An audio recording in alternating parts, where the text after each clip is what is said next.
Makes sense. So like give you applications. You know what to do? Trim this back too. You can take it off. Take your time. Don't pull the trim too hard. You know, that fixture is old. This one. Yeah. One more. Right. Yeah. Let's get a front run, man. God. Right. It's right here. In the back.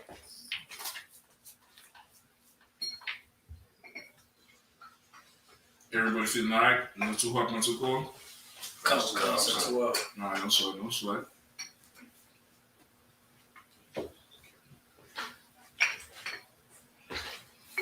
Alright. It's already ready? Yeah, just you put the essence on top. Alright, we good? Just clap it up. Let's go. Alright, y'all know, not now, but for I guess the past few months they've been pushing this critical race theory, right?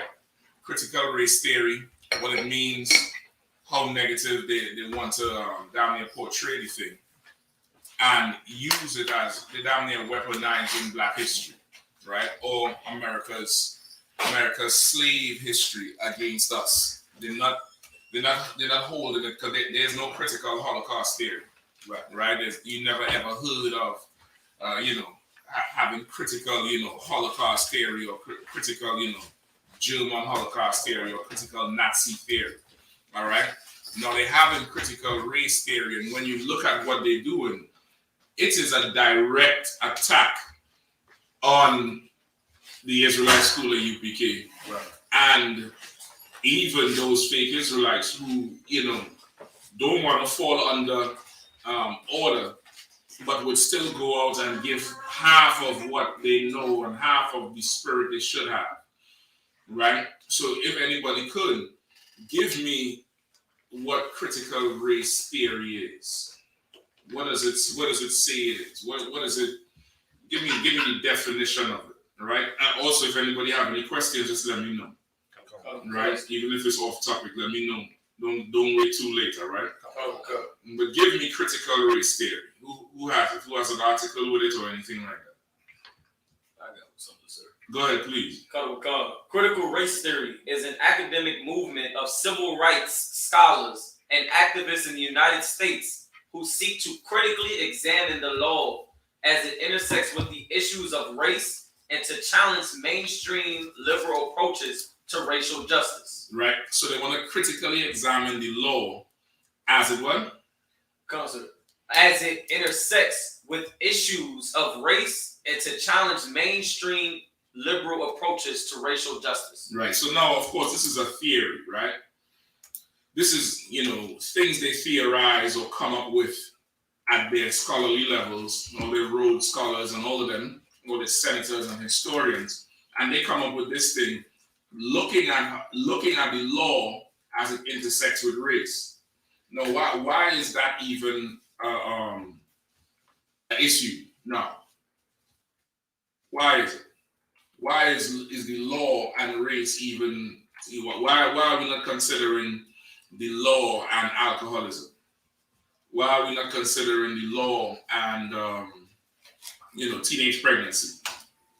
Why is that not the issue?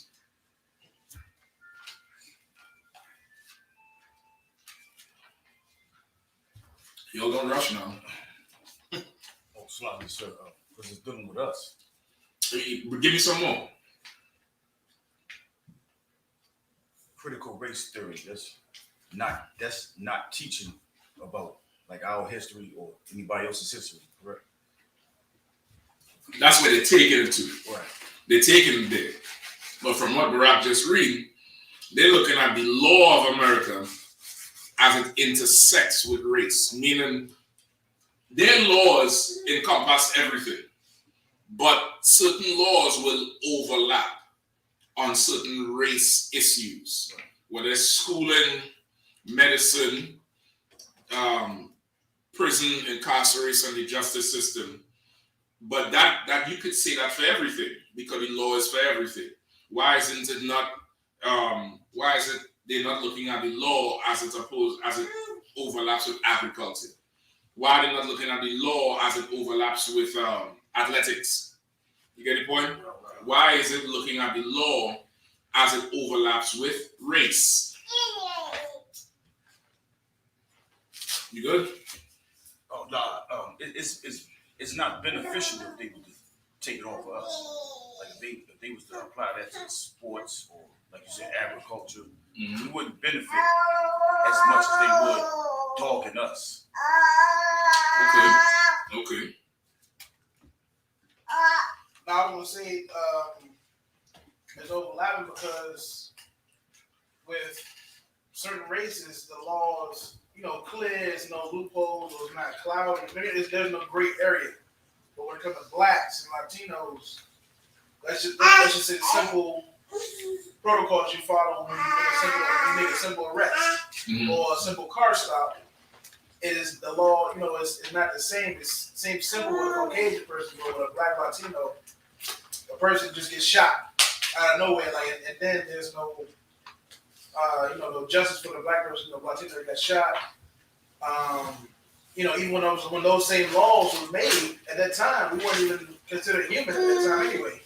So I would say that's why it's overlapping. Okay. Anybody else? Bro, give me some more on what you have right now. Council. We'll start from the top, sir. You can read it over, it's fine. Go. Critical race theory is an academic movement of civil rights scholars and activists in the United States who seek to critically examine the law as it intersects with issues of race and to challenge mainstream liberal approaches to racial justice. Critical race theory examines social, cultural, and legal issues as they relate to race and racism.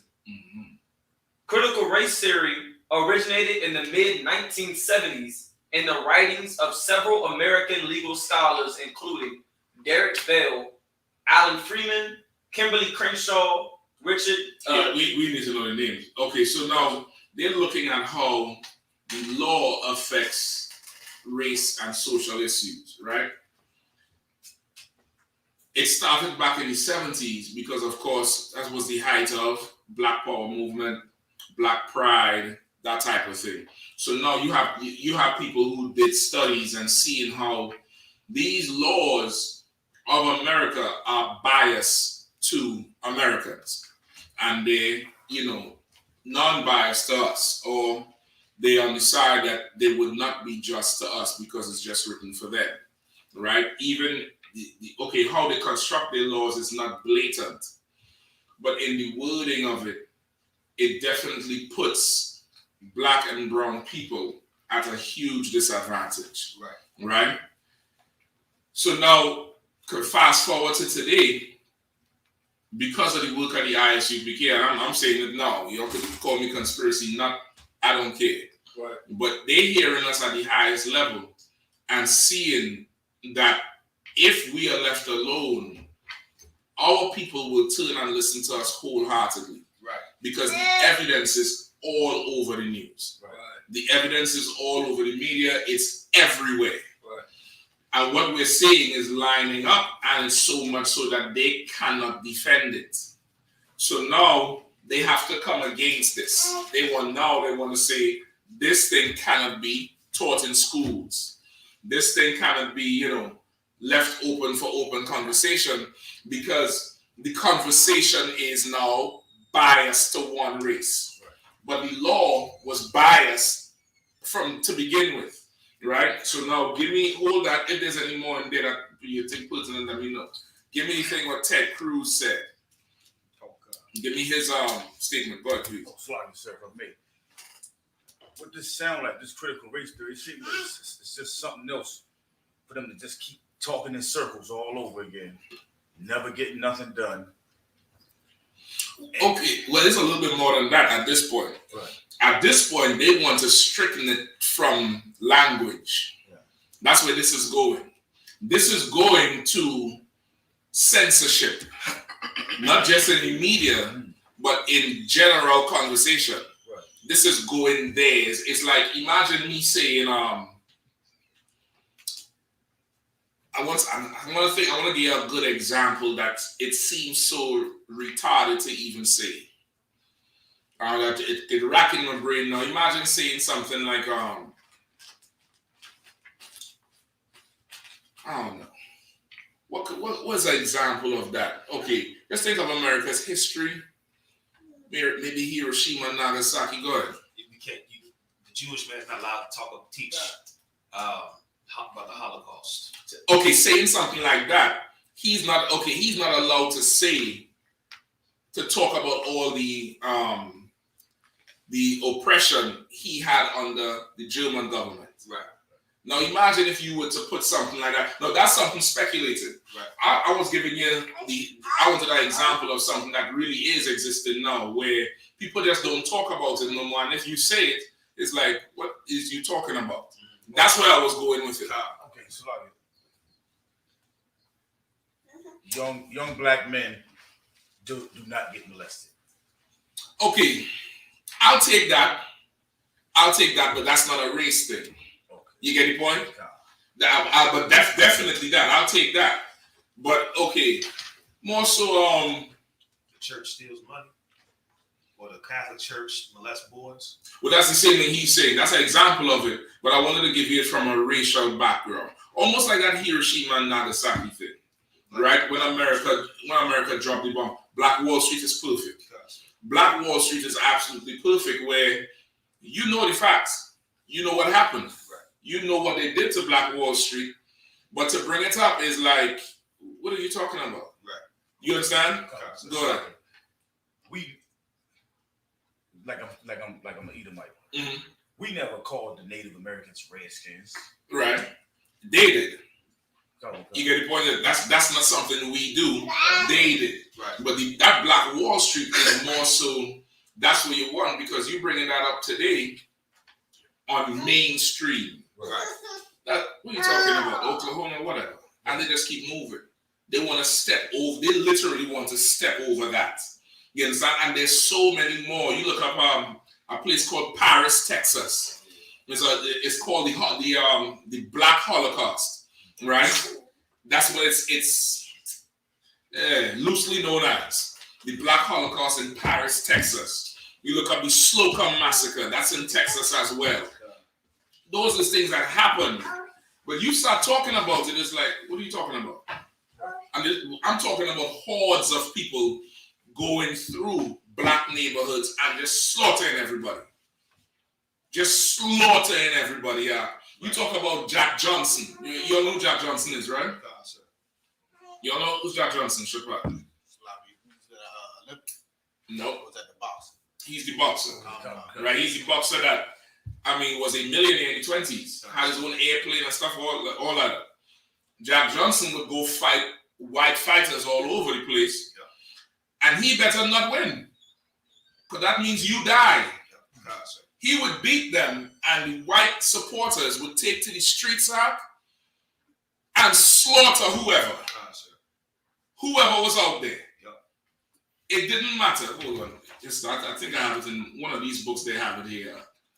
Up in Boston. Go ahead. So like I said, Jack Johnson, his fight with some devil in Australia was the first fight to be put on motion picture. And he beat this devil mercilessly. And they stopped the fight before the devil can get knocked out. The devil lost, but it's caused an entire spread of riots back in the United States, like literal riots from. I think that's the one I'm talking about. That it happened in was it in Chicago?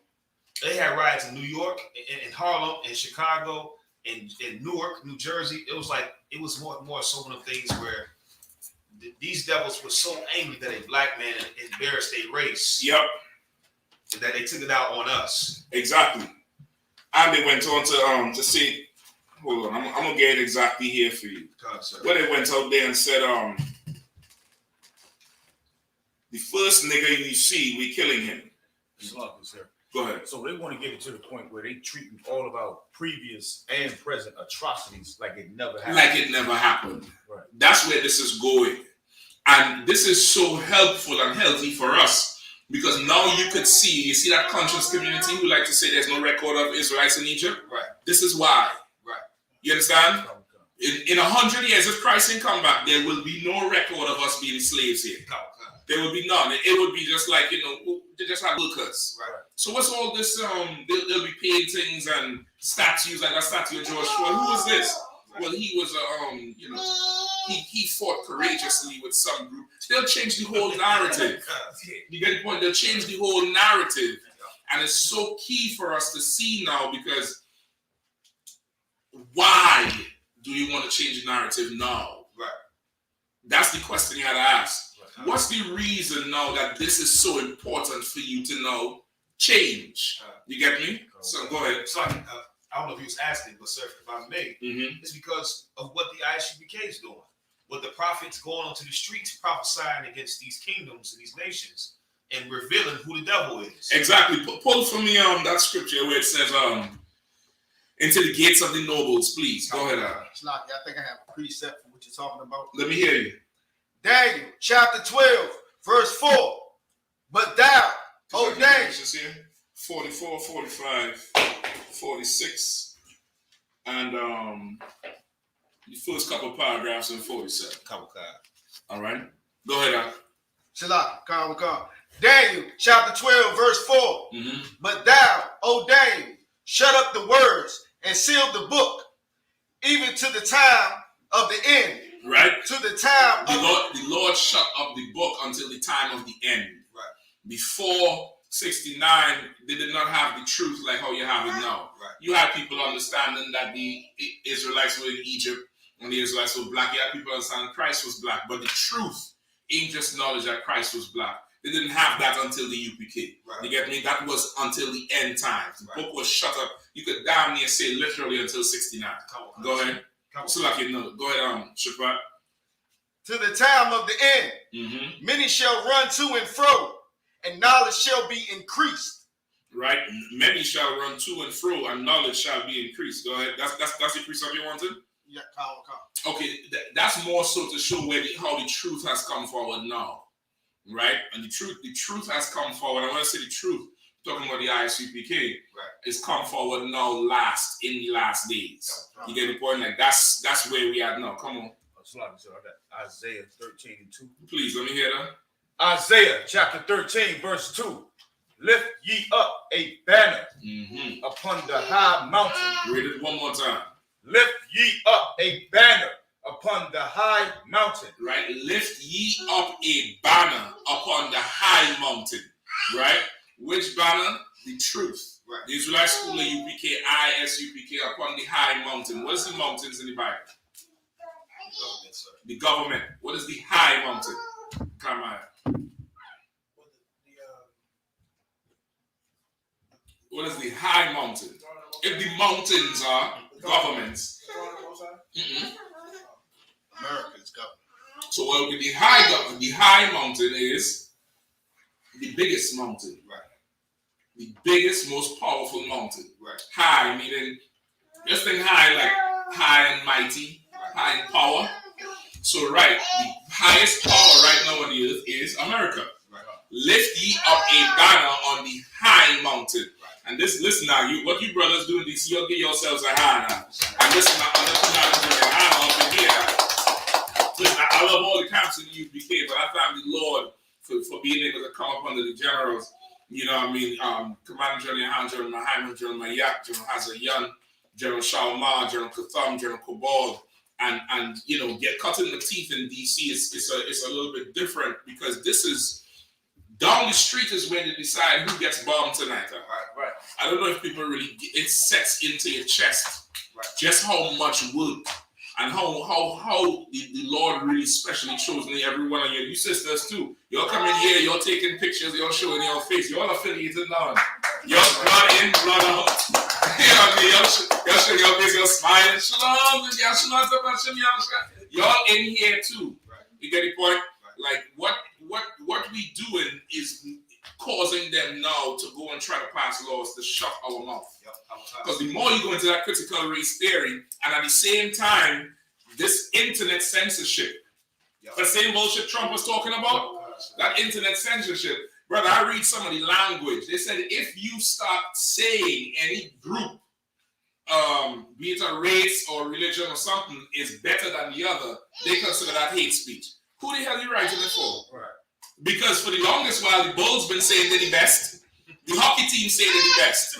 But you ain't write nothing for them. Right? But the minute I'm saying my race is better, my race is superior, now they have to start to clamp that down. If I'm talking trash, why you have to clamp it down? Right. If what I'm saying is a lie, why do you have censorship? Why you have critical race theory now? Right. Why you have to do all of that? It's because you understand that the Israelite school of UPK is the home of the truth. Exactly. And what these niggas saying here, we got to stop them in the tracks. Listen, brother, you can't stop it. You can't stop it. You can't censor us. You can't kill us because we're raising up more. Right. You one die, more gonna come. Right. You understand? And if we all die, the stones gonna start talking. The trees gonna start talking. Right. You're gonna have to destroy the earth. And that's where our oppressor has reached. He has reached to the point now where our words are affecting his kingdom. You understand? Read scripture again. It's Isaiah chapter 13, verse 2. Lift ye up a banner upon the high mountain. Mm-hmm. Exalt the voice unto them. Exalt the voice unto them. And that's every single camp. Because now, okay, I said DC because we're so close to the seat of power. But every camp in America, them brothers in the UK, that's another powerful ass country. Right. You go out on the streets and you speak against what they're living, brother, you sister, you're special. You're absolutely special to be able to go do it because this is what they're doing when you done off the street. Right. They're having these meetings to stop what you saying. Imagine to not even bring up race in universities, in school. Exactly. God. This is the length you go to? No, this is the thing. Keep reading now. Shake the hand that they may go into the gates of the noble. You understand? Shake the hand. That's what we out there charging them. You the devil, the Bible speaks of. Right. Your empire was built on blood. Right. Your empire was built on rape and molestation and thievery. Right. Your empire was built on slavery. You are the devil. Everything wrong with the earth, that's shaking the hand. Right. This is it. Right. Shaking the hand that they may go in the gates of the nobles. You see Kamala Harris passed by the camp last couple of weeks when they had the whole homo parade. Right. You understand? And 1 week later, Juneteenth, right? Going in the gates of the nobles. All them people we battling down there, you best believe when they disagree with us, they're going straight to their representative. Right. They're going straight to their congressman and they this and they that and they what's called a democratic representative. Because why? They want to be able to exist in America without having a goddamn conscience. Right. They want to be able to, and this is for the oppressor and the slave. Right? This is for because best believe some of our people are in support of taking away that critical race theory. Or not taking it away, but meaning using that critical race theory to let's stop separating each other. Right. It's like it's so heavy you going into this tonight because this was damn near in my class last night, sir, and how the United States has used psychological operations through the Christian church. And like you just said, you wouldn't doubt that, some of our people are doing it. That's who they have in the pockets supporting this. Is the same ones who were surrounding them when they signed that Juneteenth bill, them big-headed Christians and uppity Negroes. That's who they have always used to change our behavior and thinking about stuff. Exactly. And we washing it away. Every time we go on the streets, we washing it away, charging the church. Exactly. And it's the reason they're able to use our people to do it is because we live such a life of a loser as a people. Right. And we don't understand it. We don't understand the depression we're born into and just the abject mental poverty that we have as a people. Right. And that's the reason I told you pull up them articles with the sister doing the track and Durant. Like amidst everything, we stopped the clock for basketball. Right. We just stopped the clock for the track. And then I ain't disrespecting nobody who went to athletics. Do your thing. That's your thing. Right. I get it. But the effect it has on our people, like in the middle of hockey, I don't see them stopping politics for, who gonna win the goddamn Stanley Cup. Right. You know what I mean? When they do win, they go crazy. Right. But there's no, I mean, I don't see the passion in other races for their sports as we have. Right. And that's because as a people, we live such a loser lifestyle. And I don't want nobody to misquote me or misunderstand me. I'm not calling our people losers. We are absolutely not losers. That's why we're so depressed. Because if we were losers, we wouldn't have a problem. Right. We would be happy. We would be fine because this is our natural place. Right. But this is not our natural place. And that's why we live vicariously through Durant and vicariously through that Shikari girl, Richardson running the track. A lot of people look at that girl and get inspired. I look at that girl and I feel hurt, knowing all the molestation and all the sexual abuse she done gone through. Yes, and I saw her 3 or 4 years ago running for LSU. She didn't have all them tattoos and all that. And none of that shit was there. It was a little bit flamboyant, but that's a transformation she went through. And they don't see the pain these athletes and them go through. But that's the only thing that gives your goddamn life meaning. So I'll do it. I'll do it so that I don't have to blow my brains out tomorrow. I'll go half naked where everybody can see the crack on my behind and the V in the front and run a race for everybody so that I could feel like I could win. Imagine that type of lifestyle. And some bastard now will go and say, we have to take away, we have to, this critical race theory, we have to stop teaching Black history in schools because it's divisive. Right. Divisive is not our problem. Our problem is being victims to this oppressor and continuously leading a life of a loser. Right. That's it. You understand? Give me the scripture one more time, please, sir. Okay. Isaiah chapter 13, verse 2. Lift ye up a banner upon the high mountain. Exalt the voice unto them. Shake the hand that they might go into the gates of the nobles. Right, shake the hand that they may go into the gates of the nobles. Any more after that? That's it. Keep reading. Let me hear the next one. Verse 3. I have commanded my sanctified ones. I have also called my mighty ones for mine anger. You understand? Now you see what I say, the brothers and sisters who come up in here, you are absolutely gold to the Lord. Because ain't nobody charging America like we charge in America. Right. Everybody else trying to put honey on the truth. Right. Everybody else trying to make the truth palatable to this damn oppressor and to this society. Right. Everybody else trying to make it like a fad and a fashion. When what we're doing is being the voice of people who died at the end of a rope. Right. Being the voice of people who were chained down to you know them wooden pallets that you see unloading docks? That people who they nail pallets down and then chain brothers to those pallets and light them on fire. Right.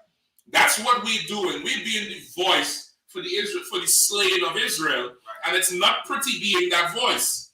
It's not a pretty thing to go and talk about the crimes that was done and to describe the crime and to open the wounds of the relatives of those victims. Right. And then charge the descendants of the people who did the crime. That's not a pretty sight to do. Right. But it has to be done. Right. Okay. Israelite School of UPK is the only one who's doing it. Critical race theory ain't for no fake Israelite group. Because y'all accept these oppressors. Right. Y'all united while we divided.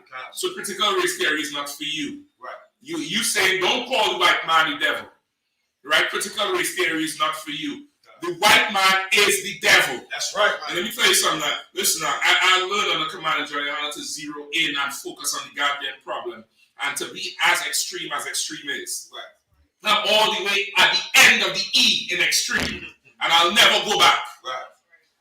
They want to make this thing about you can't talk about race. I'm going to talk about race morning, noon, and goddamn night. That's right. Right? You raising it up, I'm raising it all the way up now.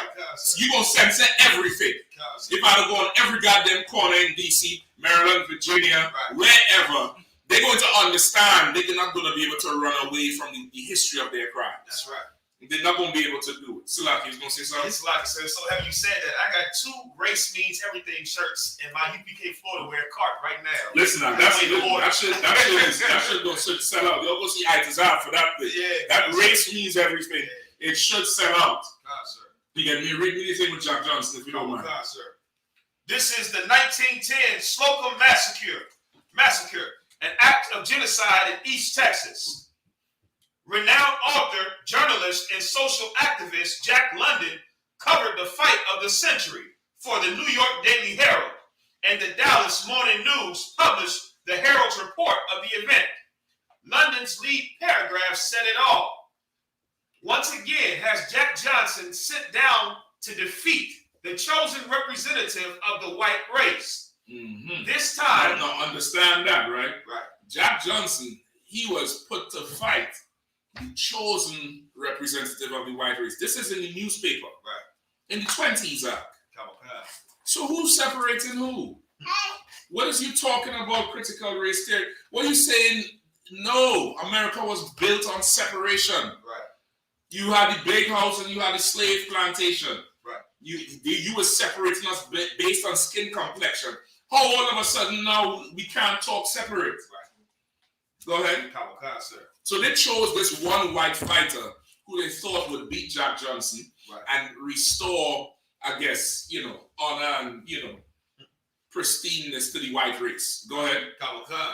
This time, the greatest of them. From the opening round to the closing round, he never ceased from his witty sallies, his exchanges of repartee with his opponent's seconds and with the audience. And for that matter, Johnson had a funny thing or two to say to Jeffries in every round. Johnson, a son of American slaves, crushed America's great white hope. So read that one more time. Johnson, a son of American slaves. No, you reading this, right? Right. Without any knowledge of Jack Johnson. If you hear this for the first time, what does it sound like Jack Johnson is? A white man. No, when they say the son of American slaves, go ahead. When it says son of American slaves, it sounds like he's the son of American slaves, like a black person. Yeah, black person, but give me what you would, if you had to picture Jack Johnson walk into the ring to fight. You just think you hear this for the first time. You don't know nothing about Jack Johnson. How would you picture it? Now, Johnson, the son of American slaves. Somebody in picket cotton. Like he just come on the field. Then put in here, this nigga was a goddamn millionaire. He was a world champion. He had power arc. Absolute power. They tried to stop him from fighting in America. He left and went to Europe. Yeah. He took some white broad, went to Europe and started fighting over there. He wasn't, barefoot, coming in the ring, shackles, shuffling, right. Yes, sir, boss. No, that wasn't him. Right. This was a world champion, but he was the son of a slave. Right. That's separate. Because he making any money like you. Right. He dressing like you.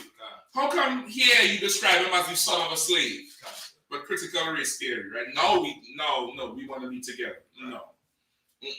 That's what Mayweather need to read. He's the son of a slave. Right. That's that Sha'Carri Richardson, son of a slave. Durant, son of a slave. And I ain't saying it to disrespect you. I'm saying to wake your ass up, nigga. Right. You need to wake up. When you go run that race in Korea, wear some old Black Lives Matter shit and cover your goddamn ass up. Right. And say something profound on behalf of black people.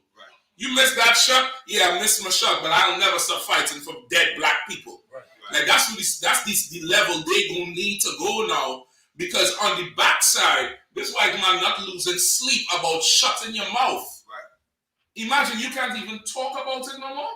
Right. No. No. We have a problem now. Right. We ain't taking up no guns. We ain't bombing nobody. We ain't cutting nobody head off. We ain't secretly planning terrorist attacks on America. Right. We just having open conversations about it. And no, we can't. Nah, nigga, this is too much. Right. This is too much. Now I'm gonna have to show you something. Right. Keep reading. Johnson stepped out of the ring, visually without a scratch on him, and the great white hope had to be dragged to his corner. You understand? So he beat the pulp. He beat this white man into a pulp act. He beat the piss out of him. Johnson stepped out. He like Mayweather. He cool. Right. They have to drag this devil to the corner. Right. You know what white America thought about that? Like, this is unbelievable. Right. That's why he said the son of a slave. They're trying to show you that they think so inferior of us that how in the hell he could win. Nah, that's not good. That's not good. Go ahead. Bloody, bruised, Mhm. and as the Fort Worth record phrased it, dazed and incoherent. Mhm. In retrospect, it is impossible not to see Jeffries, who was not outwardly racist himself, Right. as an unmistakable metaphorical representation of racist white America. You understand? It was, like looking at it, they're saying it was impossible to not look at this situation and realize that this was a metaphor or an example of America, of the wider America. That it's been separate. And no matter how much money he made, he's the son of a slave. And this Jeffries is this thing that our oppressor unite to choose to come and crush what Jack Johnson represents to us. Which is why athletes have a huge responsibility, celebrities. And I'm not saying this like me looking to them. I'm just talking to them ignorant millionaire ass niggas now. You understand? I'm just talking to you. I'm not looking for you to do my job, but I'm just trying to give you something else you can help your team do. Right? You're not going to the NBA finals no more, no problem. You mightn't go to Korea, no problem, but you can help your team though. You can help the real team. Go ahead. Yeah, like give it up to sister that Levi sister to play tennis. Right? Listen, I'm not going to know, but I want, listen, just on knowing black people, I'm just looking for the, damn, and I was rooting for her. Because it happens. Because once again, they're not in the truth. You get it? Well, they're absolutely not in the truth. But for right now, I'm giving it up. That's what I'm saying. Like, do something for your team. She at least will wear the names on her face, on her mask. Definitely. At least say something. Say a little something for the people that were innocently killed by racist cops. Exactly. And you absolutely right in this respect, where she did it and they hated her for it. Right. You understand? They absolutely hated her for it. You get the point? So she set a good example. She needs some brothers to start standing up now. You understand? Give me some more. And like the Great White Hope, fans in attendance at the actual boxing venue, racist white America turned away from the result of the fight of the century. Now understand this. There's fights of the centuries that happen now. Mayweather does fight that little YouTuber. I mean, how much money he make? They say the YouTuber make 20 million for losing. I think Mayweather make almost 100 million or something with the pay-per-views. Something like that. I mean, it was a ridiculous purse. It was an absolutely ridiculous purse. The one with Conor McGregor, I think it was like 300 million or something like that. Like again, Conor McGregor lost, but he made so much money that he damn near quit the UFC. Go look up now somebody who's the highest paid sports athlete in the world right now. Just look up who's the highest paid sports athlete in the world right now. Well, it would be for the last year, either 2020 to 21 or for the all of 2020. Right? And let me know them figures. Right? Keep reading because sir. Glum and silent, but not for long. In the aftermath, Black Shear's concerns were prescient. Riots broke out all over the nation. Yes, and riots broke out because for white people, this represented something. And that's where we are now. Come on. Nah, I ain't even know. Conor McGregor got number one. Conor McGregor is the highest paid sports athlete in the world. And he's not in sports anymore. Right. Thanks Floyd Mayweather for that. Now, who's second? $180 million. Who's second? LeBron. No. Nah. Hell no. LeBron making Yankee money out. You mean, okay, players like LeBron, Kobe, Jordan, they're very isolated with their money because they only compete in America. Number one sports athletes, pay-wise, you have to look at the world. Who's second? Lionel Messi. Yeah, a little white boy from Argentina who played football, what you all call soccer. Who's third? Cristiano Ronaldo. Right, he from Portugal. He plays soccer, what you all call soccer too. You get the point? That Cristiano Ronaldo, he's the highest followed person in the whole world on Instagram. 300 million. Last week, they have something called the Euro tournament right now. You know, he's the most influential man in the world according to them. Last week, he went after a game and sat in a press conference. And, you know, they have a ton of sponsors for these competitions because of the COVID. They can't have people come to the stadium. Right. So to offset the ticket prices, these sponsors get, you know, advertising while these players talking. Right. There was Coca-Cola on the table. He's 36 years old. They say he have the physical fitness of a 23-year-old. And he always comes on and says he doesn't, you know, drink this and drink that and blah, blah, blah. Give his healthy lifestyle. He sat down at the table and saw the Coca-Cola and moved the bottles and then said, Coca-Cola, nah, water. 4 seconds. Coca-Cola lost $4 billion in 24 hours. In 24 hours. Conor McGregor makes more money than him. And he don't fight no more. Salami, sir. I got just a little something on Messi. Mm-hmm. Say, Messi, who's off the pitch drama with FC Barcelona last summer, was followed by media reports of the club's dire financial state and the revelation that his contract was worth $674 million. 600 over how many years? It's not saying. No sweat. Go ahead. Yeah, Messi was number 2. Number 3 is Ronaldo. Ronaldo. Number 4 is Dak Prescott. Dak Prescott, he played for the Cowboys. He's a black man that played For Cowboys. For the Cowboys. Mm-hmm. Number 5 is LeBron. Mm-hmm. Number 6 is Neymar. He plays soccer. Mm-hmm. He's Brazilian. Number 6 is Roger. He's a Federer. Mm-hmm. tennis player. Number 8 is Lewis Hamilton. Yeah, he a brother. He drive cars. United Kingdom. Mm-hmm. Number 9 is Tom Brady. Number 10 is Kevin Durant. You understand? You see the disparity. But what I'm saying is all them people that you call after one, they physically doing something right now. All Conor McGregor do is just show up, talk shit, and he's the highest paid. Because after his Mayweather fight, he was the great white hope.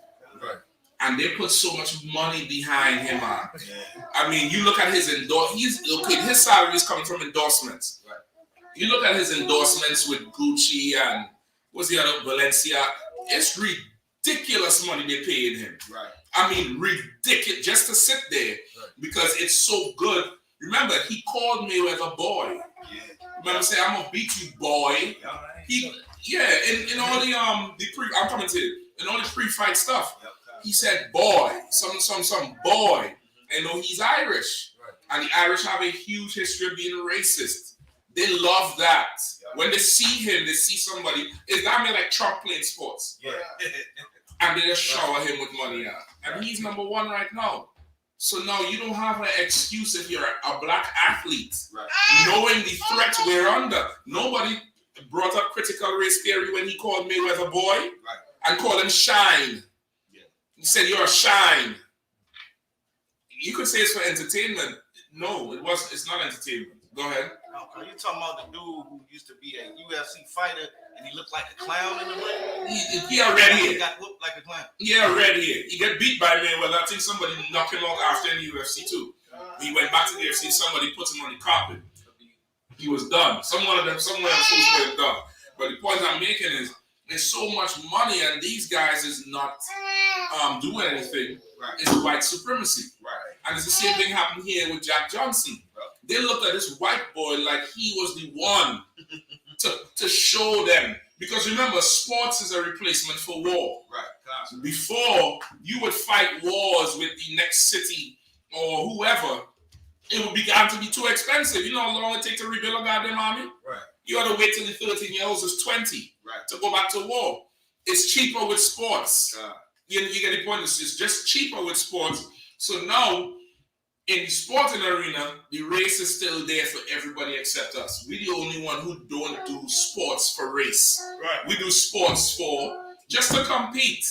Just for whatever.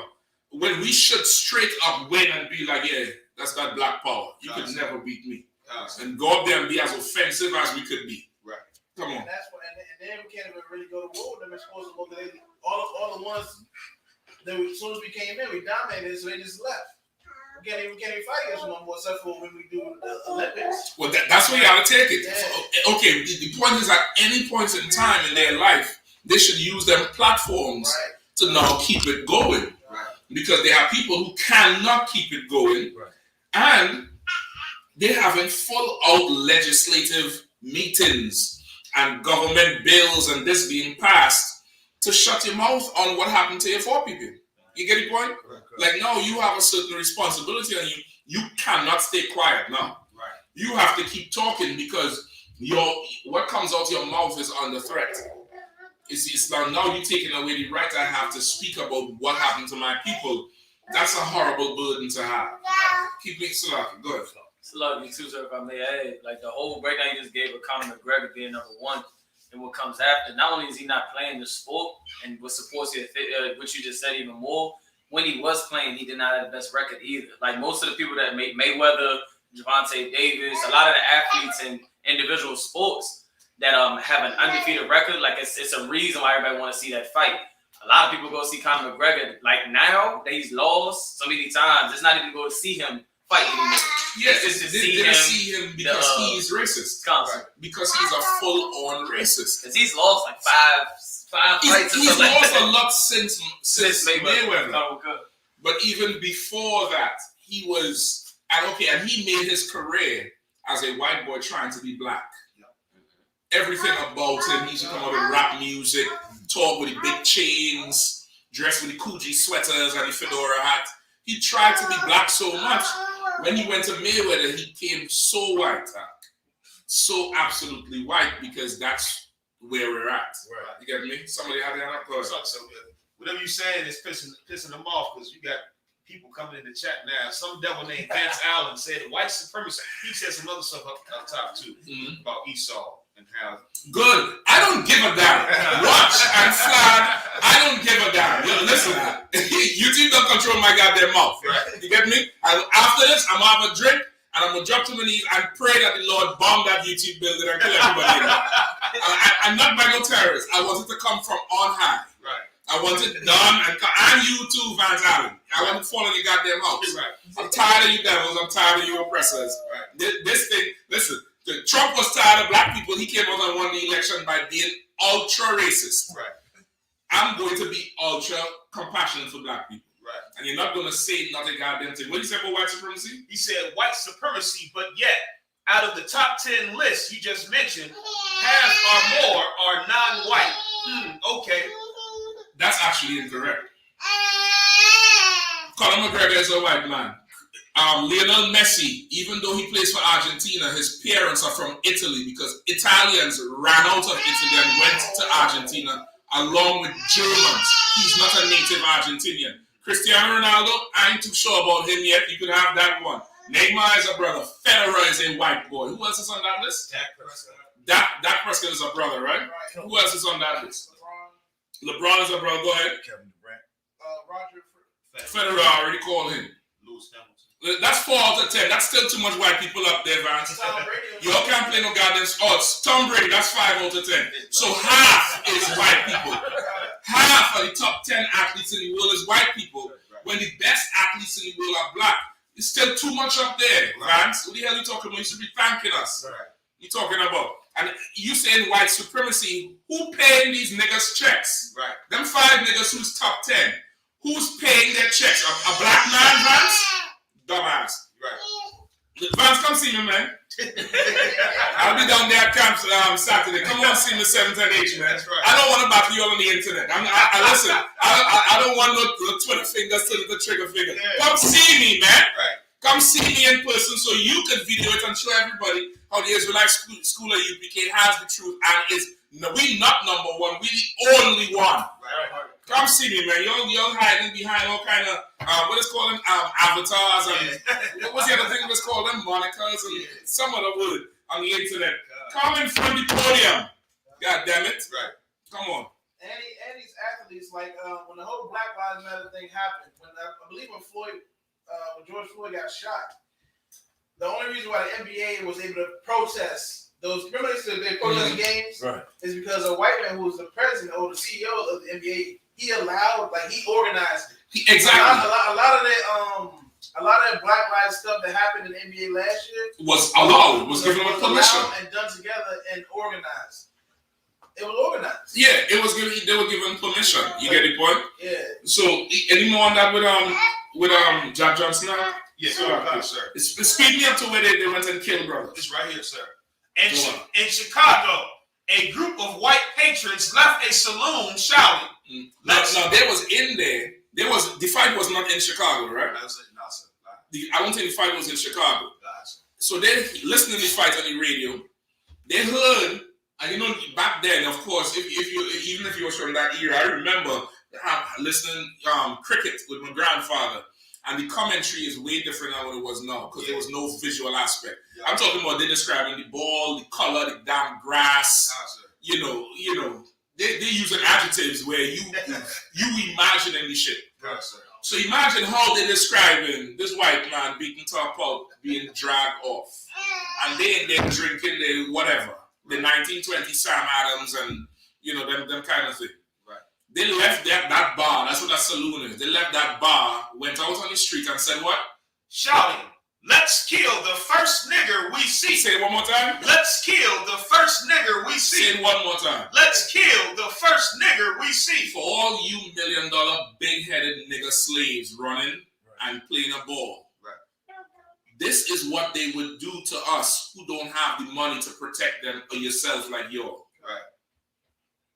When you go out there to run, remember that somebody get their ass whooped in Chicago in 1920 or 30.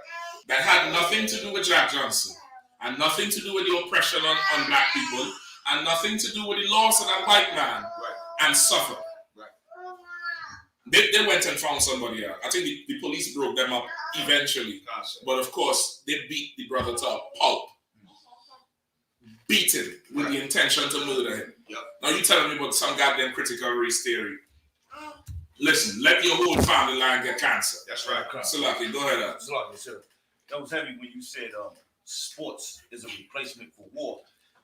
I wonder is that because they egging us on, like they spitting on us, they throwing stuff at us. Like they want to be in war. They want to be. Okay, well they're doing that because that's the nature of the Colosseum. The Colosseum, remember, the athletes was never respected. They would live under the damn Colosseum. You understand? They would come out there in chains. Right? Paul tell you about that, where they have to fight lions and, you know, all kind of shit they would do to brothers. So it was not something where the athletes is respected like how it is now. They did that so that the athletes wouldn't get frustrated and lead a rebellion.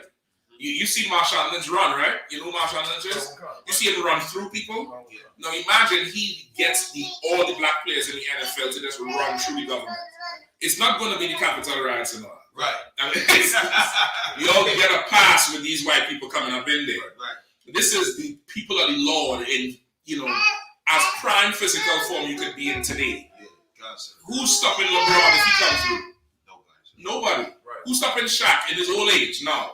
So in order to stop them from rebelling, let's take them away from their society, pay them enough money where they could see the society as different and see their community as an enemy who only want their money, and let's let them exert that testosterone on each other. That's your modern day sports. You get the point? That's your modern day sports. Other than that, the athletes would turn on the empire. They would. That's the same reason why the military destroys the veterans who come back home. In the military, they purposely hook you on drugs to destroy your life because you have the ability to kill and organize at the highest level. And oppression makes a wise man mad. But you could be mad under a bridge though. Get mad, but be mad strung out. Be mad with PTSD. Be mad like that. Don't be mad with your full senses. And now you're looking at the government like an enemy. You'll find that happen with what's the general? The one recently who said just go take the damn capital. He was Trump's boy. I forget his goddamn name. Right? Flynn. General Flynn.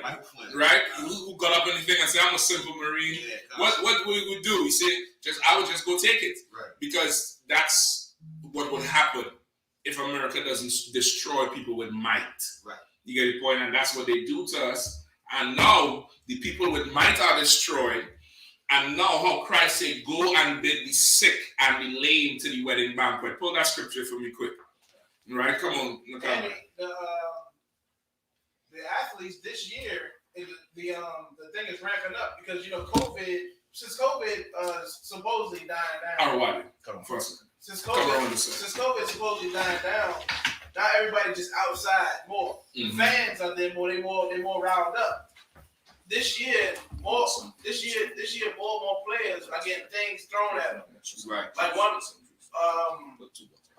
I believe Kyrie Irving had a water bottle that just missed his face. Right. And then you have Westbrook this year also. It's like I think he got two things happen to him. Westbrook, he had some popcorn dumped on him. Right. And then this past Sunday was Father's Day, so Trey Young, he's light skinned, but he's a brother. He's a brother, yeah. Trey Young gave his father his jersey for Father's Day, but he had to go up in the stands to get it. As he going up to the stands to get his father his game jersey for Father's Day, his white people yelling stuff at him. We hate you, you damn bastard, because he's beating their team. No, the game was over. He won. Right. And they just yelling stuff and spitting at him. So the NBA players. So last week they was having like little conversations on like ESPN and different things like what are we gonna do to stop this thing with the players because Westbrook and other players had we'll talk post game and we'll say, well, Westbrook was like, well, if I was in the streets, I would handle this differently. Yeah. Westbrook said, if I would catch the person who did this in the streets, I would handle this differently. And he was like, well, we can do something different because he said, even if I'm on a court, if I punch a citizen of this man, I'll get penalized. Mm-hmm. But there's no penalization for the people who's throwing stuff and spitting at me. Well, this is the thing. I ain't telling nobody to do it. But this is what I know. And not only will he be penalized, but he opened himself up to be sued later, right? A lawsuit. In the black community, you know the court. Niggas talk shit. You get to talk shit back. Right. Somebody physically do something to you. You physically do something back. Right. And it's done. It's emasculating. Somebody says something and you cannot say, you can put it right here. You cannot say anything back. Right. You cannot say anything back. To water. You cannot, I just tell you put it there so it avoid the spilling. Somehow when brothers passing drinks, oh shit, let's put it big right there. I'll take it right here. So look, you know what I mean? So that's really what it is. What has to happen is critical race theory. We have to have Negro Leagues now. Yes, because shit talking is part of our culture, right? But we know when to stop. Right. We know the limit, and we do know that if we go there, you have to go meet that brother after and say, "Man, I was out of pocket. Forgive me, I was caught up." It's not just an exercise in abusing the property, which is what white America does. Right. White America practices an exercise in the abuse of the property, which is how they see NBA players. I think they all belong to the league anyway, not even the team. They all belong to the league, so it's really their property. Right. They can't use the name on a T-shirt outside. Right. That's why Shaq, when he played for them, when he do them commercials, if you notice his naming there with the same team, they do something different. Just put his number, so you know that's his number. But they can't even do that because the league owned them. It's different. What we do need now is straight separation. That's right. And that's all we need right now. Right. To be separate. Let them abuse Larry Bird. Right. That's what they need to abuse. Go spit on Larry Bird and throw popcorn on him. Right. And abuse their white players. Right. But our players, our athletes, we should be running somewhere separate from them. We should be playing somewhere separate from them. We should not be forced to now compete on the same field with these people because they're so much beneath us. That's right. Physically and in terms of class. Imagine you're such a class-less people, you throw popcorn on somebody and spit on somebody. Right. Like we don't do no shit like that. Yeah, I mean, even you watch any hood league. even though the rival team is there, if the rival team have a good player, we say, man, that number so and so, he could ball, man. Say, man, why you don't come play for us, man? That's how we are. We're not like them. They have the blood curdling thing because they're not slaves. They're free men. And sports act is war. Go ahead. This Sunday when Trey Young was walking through the stands, giving his father. It's like even his father knew not to even try to turn to the left or the right. turn left or turn right to people who was like telling his son, we hate you, and whatever they was going to his son, he was like look straight at his son, like, yeah, son, then he got his son's jersey, and he was like, good job. But like he knew the slave knows not to turn to the master because you'll get your eyes plucked out. It's in our spirit, It's in our spirit. Where we at now? I don't want to lose too much time. We was done with that? It just lists different things that happened from that. Yeah, I think we could drop that now. All right, give me Ted Cruz, please. Salah. No sweat, sir. So you wanted to pull a scripture. What was you said abide sickness. Matthew 22. No, go to the highway and byways. I'm pulling the sick and the lame. When he said he bade certain people to the marriage banquet. Matthew 22 and 9. Please, somebody read. Shabbat. Matthew 22 and 9. To what? Couple cuts, sir. You have it? He was trying to do a system update. Oh shit, you jammed up. No. I've been telling y'all. You know long this book ain't update? This book only updates when I highlight it. When I make a note, it has an update. Them machines are, you don't trust in them machines. I'm not nigga an iRobot. I don't want no machine. Give me the manual. Give me the thing with the carburetor. You don't even know what the hell that is. So you're plugging your cars up. Imagine a car you're plugging up. Keep driving an appliance. Go ahead. Come. Matthew chapter 22, verse 9. Go ye therefore into the highway. Skip me up where he said who he bid to the banquet. He bid them and they made excuses. One man had a farm. One man was just married. He couldn't come. You don't see it? Verse 3. We see it, Matthew 22? 22 and 3, sir. Matthew chapter 22, verse 3. And sent forth his servants to call them that were bidden to the wedding, and they would not come. Right. So now he called certain people. He invited certain people to the wedding. Read verse 2. Come. Verse 2. The kingdom of heaven is like unto a certain king, which made a marriage for his son. So this is a parable for the kingdom of heaven. Right? The kingdom of heaven. Everything that Christians want to achieve, that want to go to, is like unto this. All right, hit that light over here. I'm sure over here. Right? It's like this. A king who is holding a wedding for his son. That's the kingdom of heaven.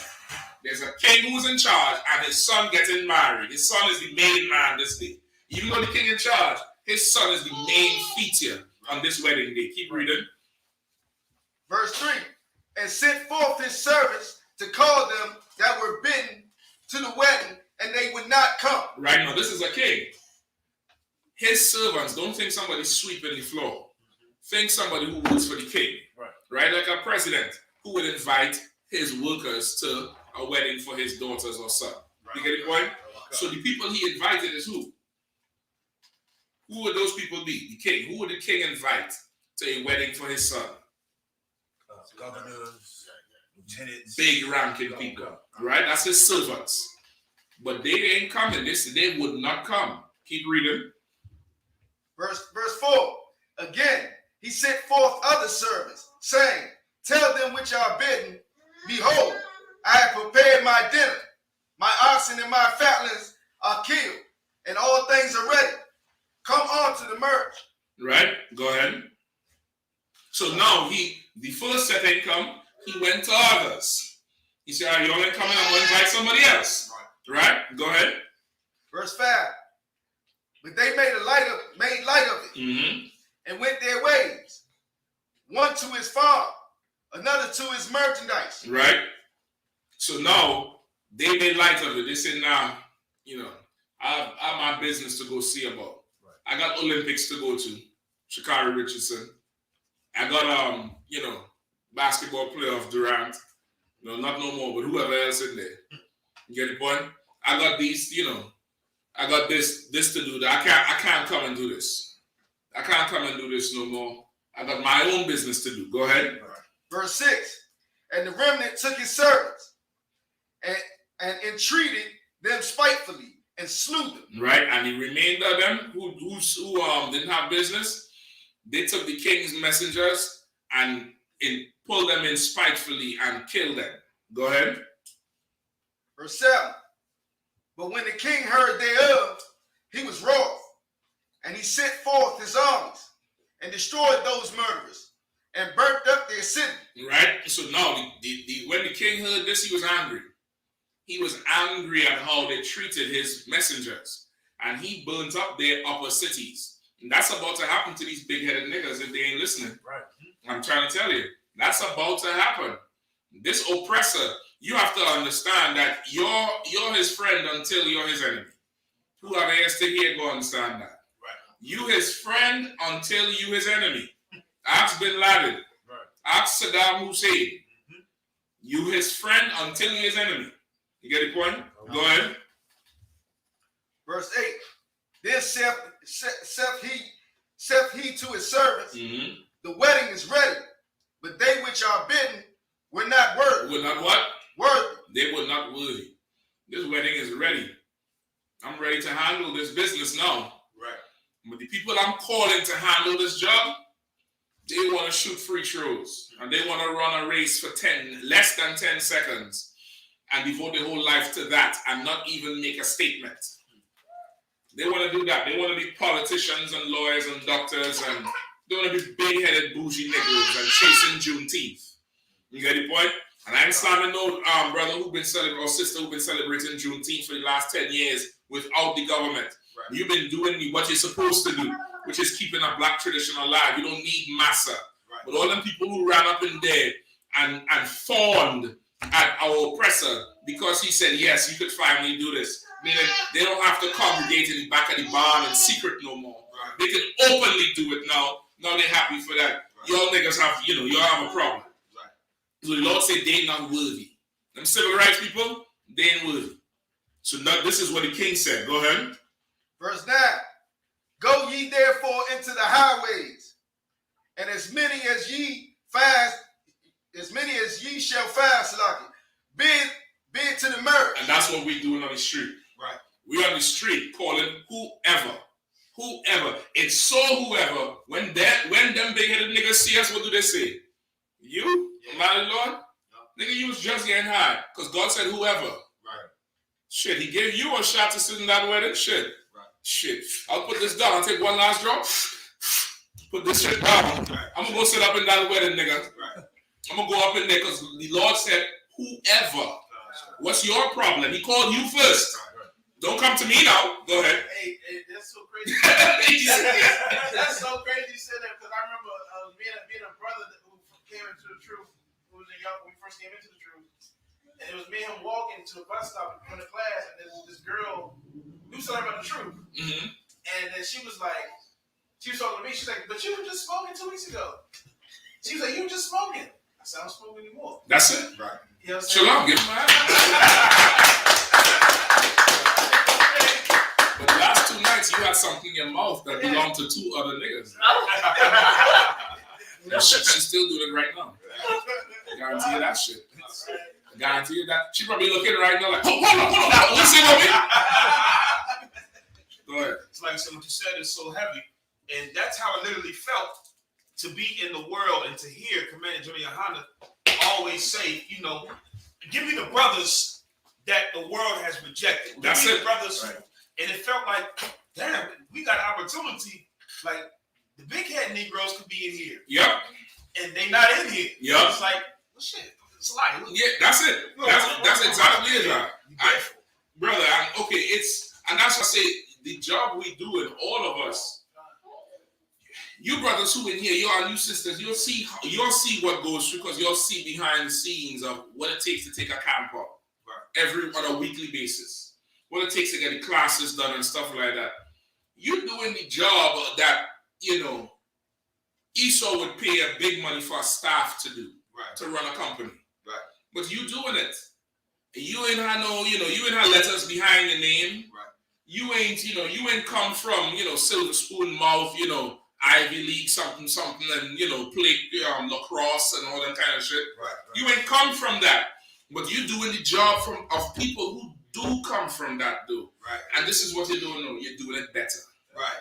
You're doing it better than they could. Listen, Laban dropped something last week on the radio show, brother.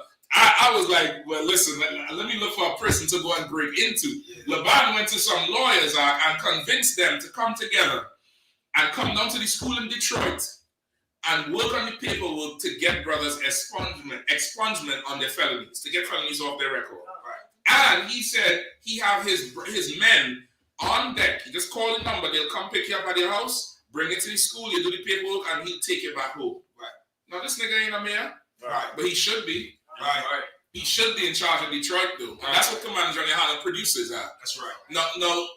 No, take that to you, them rich athletes and them rich big head niggas. Right. That's what they need to see. That this is where they need to come and put all that money they're making and all that service they're doing. All that service they're doing, your nation needs you more than America. You gonna go run for goddamn America and murder people? Right. Listen now, that little girl, that little orange haired girl, walking around there looking like a Grinch. So I'm disrespecting you. It was funny seeing her crossing that line, though. I see what you did. Right. And you are an amazing athlete. Like I tell you, I saw her 3 years ago. She was like 17, or the shortest thing on the field. And she was tearing their ass up.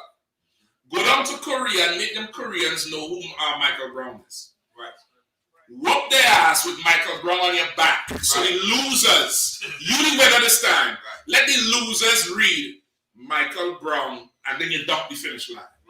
Right. That's what you need to do. Right. Your basketball finals, go put some of them brothers' names on your back. Right. Put critical race theory. I'm gonna keep talking about it on your goddamn back when you go on the damn field. Right. Do your part. Since you can't come on the street and do what I'm doing, nigga, do your part on your stage, man. That's right. Come on. Oh, Salami, sir, if I may.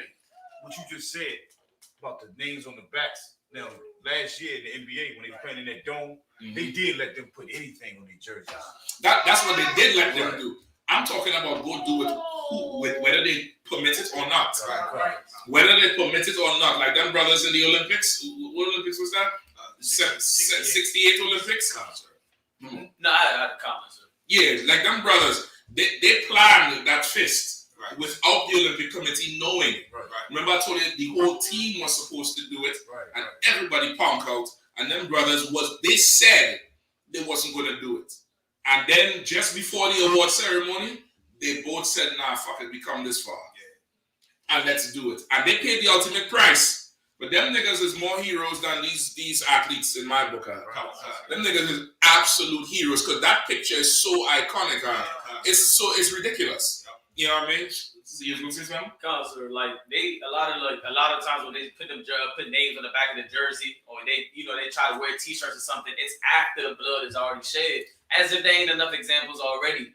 Well, okay, well that's okay. This is the thing. Not everybody is down there like a child, right? Imagine you fixing your car, and you have a child, son or daughter, and they see you doing something, or your sister, you cook it, and your children want to help you. You can't go tell them cut the meat up. You can't go tell them change the oil. Right. But they could pick that wrench up and hand it to you. Right. And that means the world to them. Right. And they know they contributed. Right. These athletes, they're the children in this case. Right. Yes, not in a disrespectful way. But y'all just can't do the adult work in this case here. Right. So just pick up the wrench up. That's what I'm asking you to do. Right. Go down there, that little girl, put some goddamn clothes on. You the children, you the daughters of Zion, man. How in the hell do you feel comfortable running so goddamn naked on the field? You're faster than everybody. Bet you could beat the whole line in sweatpants. Right. But just put something long on. Right. Not so tight. Just do something different and show who you really come from, man. Right. Show who you really come from. All of them. I see they're doing the Jamaica trials right now. All that something Price, Fraser Price, all of that. It's time for all the tribes to start to represent and come together. Right. And do it in the ultimate right way. Right. All of them had to now start to stand up Right. and come together, because what they're doing to us is for all of us. It ain't just for some. So everybody had to come up. Right. Everybody. You Cuban, you going to the Olympics, you got to put something on that glove, make that devil from Russia see, George Floyd. Make him see some shit coming down the pipes. Right. You got to put I.S.U.P.K on your back all the way through. Yeah. Get it point somebody else will say something. Go ahead, quickly. The kingdom we talking about, that's like the wedding. What Officer Kamaya was talking about, where he used to smoke, but now he doesn't. Mm-hmm. And you talking about we put in the work, and what the athletes should be doing. Can we consider that being coming dressed for the wedding? No, because he read what he said. Take on. From 9, read what he said. Go ye therefore into the highways, and as many as ye shall find, be it to the marriage. As many as you find, they ain't have no clothes for no wedding. Right. You find them out there, whoever is out there. Many niggas sleeping on the street. Yeah. You can't have no wedding. He said to come. Right. Who, me? Yeah. Go over there. That's what that is. And kind of shot. He's told you right about in that prayer that we did for Richie Israel praying, that money to the sanctuary. You're right, because the job that we're doing, you got to imagine, America has the U.S. Capitol. Every year, Europe has like a capital, whatever. Every place has a governor, a mayor, a government system. Mm-hmm. We like that's why we always say, Commander YAHANNA, the leader of Israel, and us. We doing the jobs of capital. We doing the jobs of the mayors, the senators, and all that for blacks and Latinos. Right. So we should be getting paid just like them senators and representatives get paid, and the president, whoever else. Right. Because we is doing a job to take care, whatever of the government. We the government of black people, basically. Exactly. We paying the cost right now. Listen, we gonna get, and really, just for anybody who's thinking, Connor, yeah, we need that money up in here. That's but right. The kingdom gonna come regardless of the money. However, our real reward is them slaves you have working for you right now. When them slaves finally walk off the jobs and come up in here, America, you're gonna realize that money is not your most precious thing. Right. You get me? Let me keep reading that scripture. Go ahead, Arwadi, real quick. In verse 8, is Christ using the marriage as an attachment when he keep referring to marriage as you're gonna be attached forever? In verse 8, Come when it say, then saith he to his servants, the wedding is ready. mm-hmm. Is Christ is he in the this is metaphorical, right? Yeah, he's saying the kingdom of heaven is like this marriage, that the son who is the king in this metaphor. Remember, the king is having a wedding for his son. Right. The king is the Most High. And who's his son? Christ. And who's his son marrying? The nation of Israel. Who is the woman?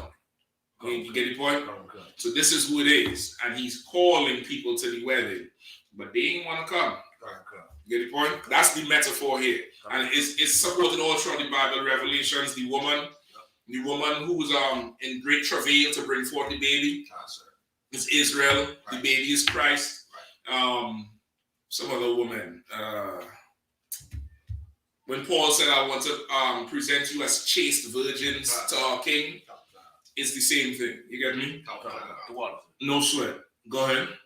Who's reading? Quickly. Verse 10. So those servants went out into the highways and gathered together all as many as they found, both bad and good. Both what? Both bad and good. Both what? Bad and good. So how the hell the Christian now will come and say, well, you was just doing so and so last week? Right. The scriptures say, whoever. Right. You know what you're talking about? Right. You get the point? Okay. Because why he say both bad and good? Because them bougie, big-headed niggas he invite first will come and say, how the hell you could have him in here? How the hell you could have her in here? What's the problem? Oh, you invite them? Yeah, I did. Go in the back. Right. Go ahead. And the wedding was furnished with guests. Mm-hmm. Verse 11. And when the king came to see the guests, he saw there a man which had not on a wedding garment. Mm-hmm. Verse 12. And he said unto him, be friend. And he said unto him, friend, how comest thou in hither, not having a wedding garment? And he was speechless. Verse 13. Then said the king to the servants, bind him hand and foot, and take him away, and cast him into outer darkness. There shall be weeping and gnashing of teeth. Mm-hmm. Verse 14. For many are called, but few are chosen. What was that last part mean? That was off topic. What was that last part mean? Which one? What we just read with the garment part. It's a little bit off topic. I'm gonna give it to you for time's sake. Go ahead.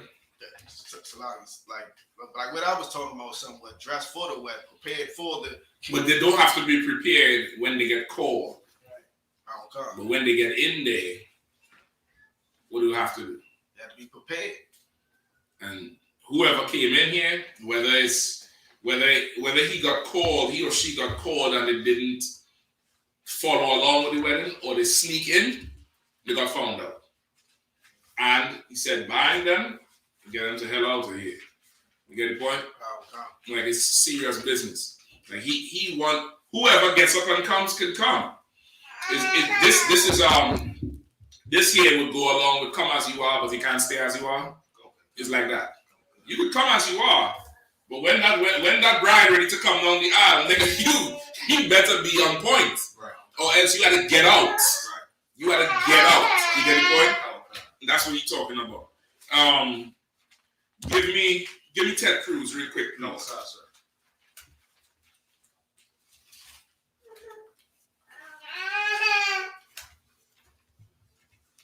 Give me Ted Cruz, all right? You got him? Read his statement first before you play it, all right? Also get an article with them quitting the jobs. I'm definitely want to go and get that tonight. So I'll have a statement. No, I didn't have it. Oh, you don't have a statement? No, I just got the video, sir. Okay, let's play it. I'm trying to listen along to what he's saying.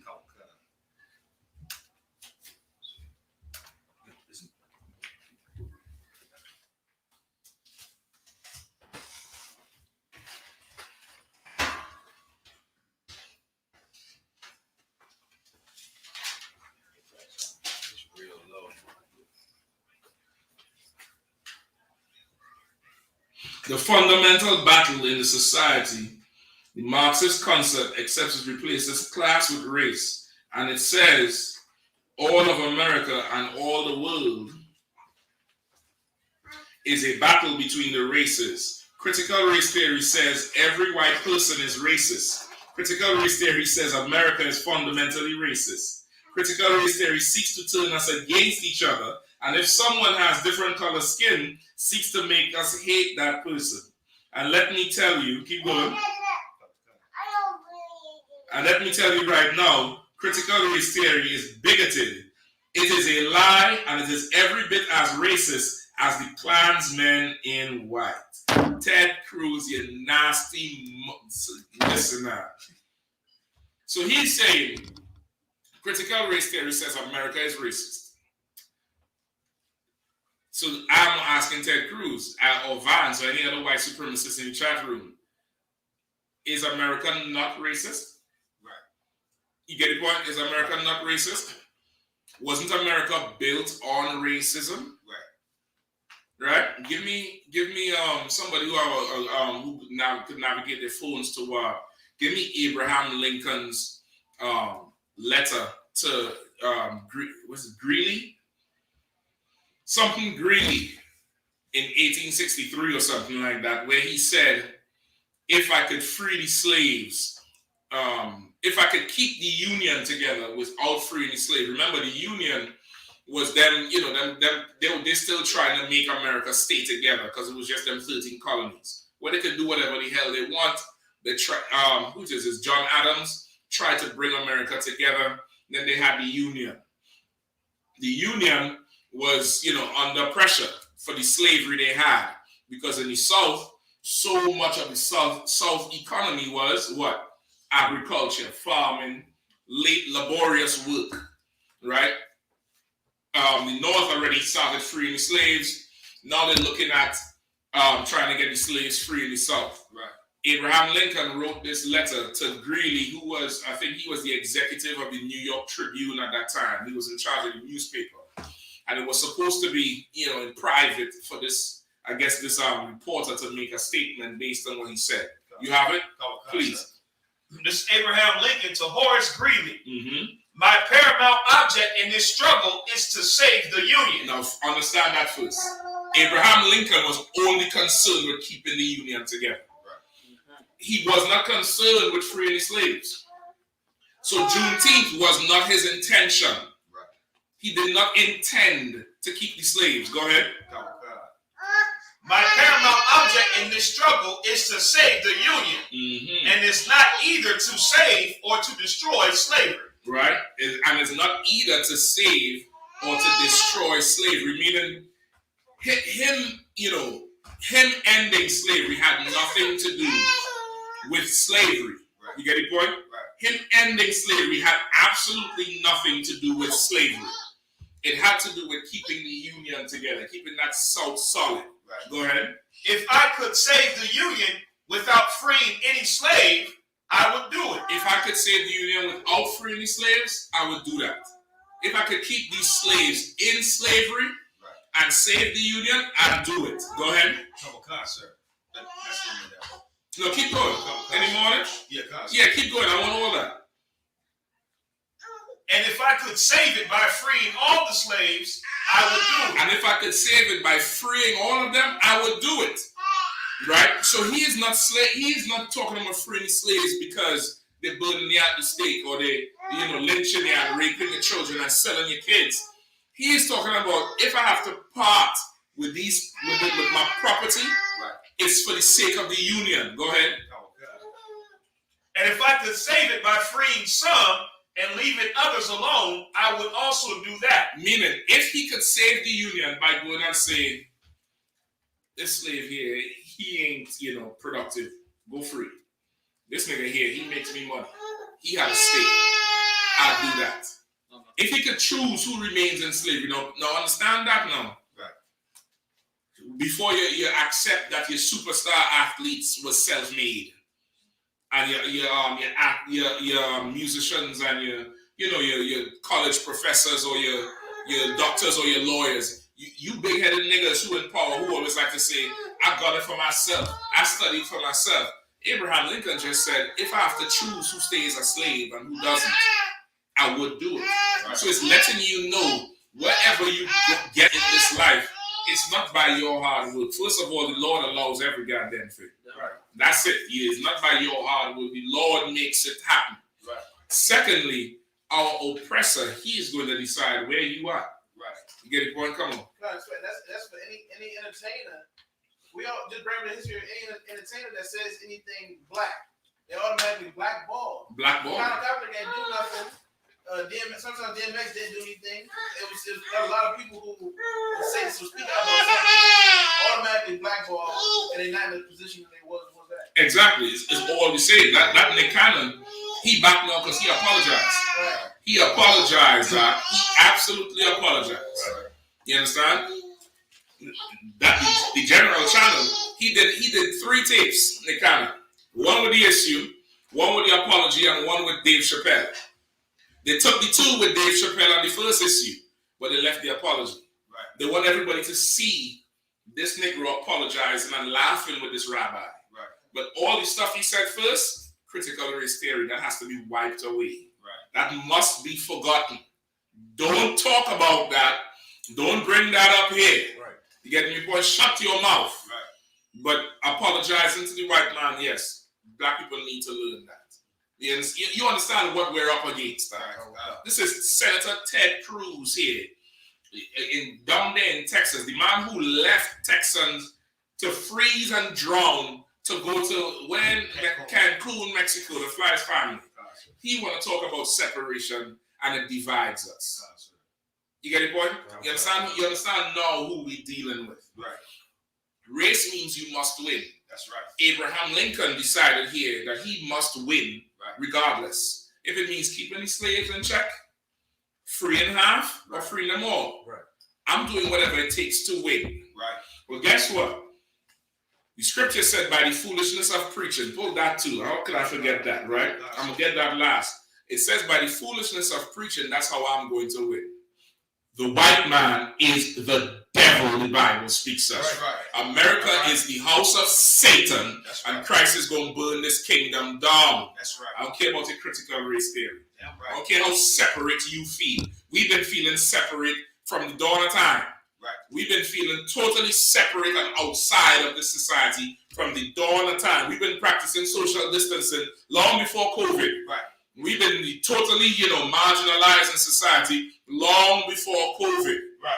We understand it. This critical race theory is something black people are going to have to learn and develop a desire to push back on because it means winning. Right. It absolutely means winning. Any more on Abraham Lincoln? That was it, sir. He decided whatever it takes to win. Right. If you want to beat your oppressor, you're going to have to be able to want to do whatever it takes to win. Right.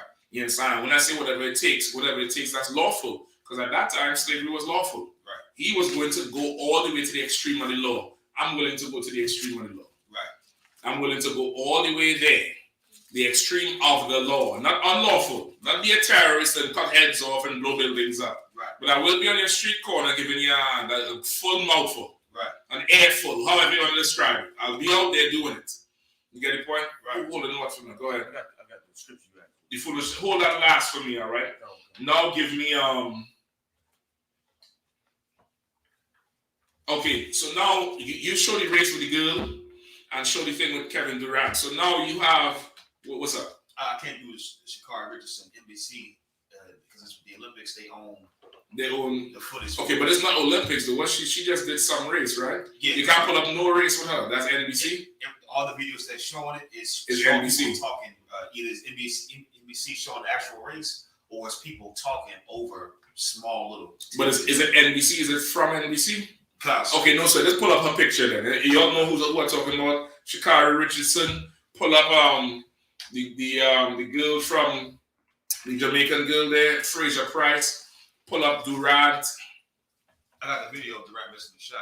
Right, give me Durant. Pull up them videos. So now we all see all these, the athletes, how they go all the way and push so much to win here. They stop at nothing to win. Give me 1 Corinthians with these they fight. Don't you know they fight and beat the air? Barack, I think you pulled this a couple of weeks ago. They that beat the air. You know what I'm talking about? They beat the air. They fight for a corruptible crown. Right? You're gonna understand. Hold on, where we at? 1 Corinthians chapter 9. Right? Give me 1 Corinthians 9. Right, we're gonna start maybe at like 20.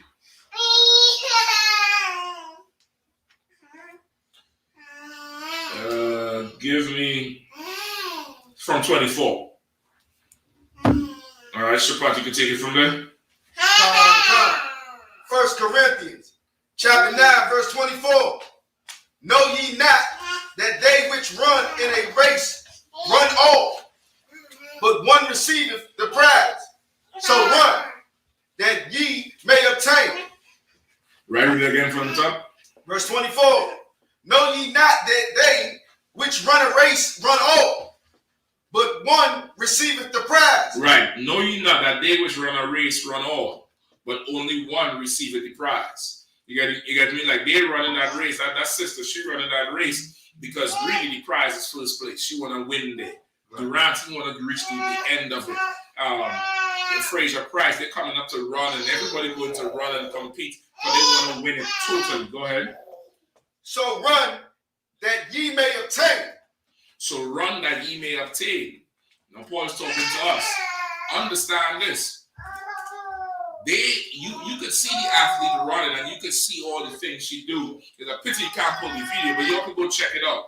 But after she qualified for the Olympics, think she had a world record time. She walked up into the stands to hug her grandmother. And then she came down, and the reporter asked her, how does it feel? They before erroneously reported while she was going up that she was going to talk to her mother. Right. But when she came down, she said, no, that's my grandmother. I learned that my biological mother passed away last week. Right. And he said, what, your mother? She said, yes, I just lost my mother.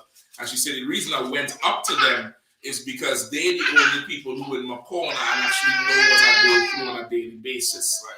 The world might see this face. She said, I wear a poker face. That's what she said. I wear a poker face, and that's what you all see. But they know how hard it is for me on a daily basis. And I wanted to celebrate this with them. America doesn't care about that pain. Right. They don't care about what she had to go through and what she losing, and every bit of, inhumane, undignified things she had to suffer. Right. Just like that girl, Simone Biles. They don't care about none of that. The one before Simone Biles, the one who used to call the flying squirrel, that one, they didn't care about her. They didn't care about how they was hurting that sister. You understand? They didn't give a damn about it. You know, she tried her best to do the little Hebrew thing and wear the fringes and put the Hebrew on the garment. She tried, but of course, as long as you're not in here, but I'll take that. You know what I mean? As long as you're not in here, you ain't gonna have the strength to really follow through. You know what I mean? Ain't gonna have that strength to do that follow through. They're running that race. And while she's running that race, amidst pain, amidst losses, amidst being indignant, surely I would think you would like to put some clothes on. So you don't walk around like that all the time. I would think you would like to run that race with some goddamn clothes on. Right. You got to go through that to win that race. Paul is saying to us, read the last line. So run, that ye may obtain. So in you brothers and sisters in here, you run like that you may obtain. Right. Because Ted Cruz is saying America is not racist. Ted Cruz is saying America was not built on racism and that there's no separation and we should all be unified. Right. And you're simple, Ted Cruz. You're an absolute simple man. Right. You're simple beyond compare. We have to run this race, brother, so we can obtain. America is absolutely racist. It was built on racism. And nothing is going to change that. Right. Nothing is going to change. Not talking about it is not going to change it. Right. It's not going to do it. Keep reading. Verse 25. And every man that strives for the mastery is temperate in all things. Right. Every man that's striving for mastery is temperate in all things. And this is a time you're going to have to be absolutely temperate.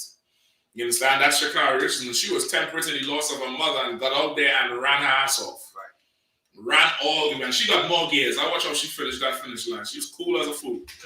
Yeah. They just tell you that them Olympic commentators, they just tell you when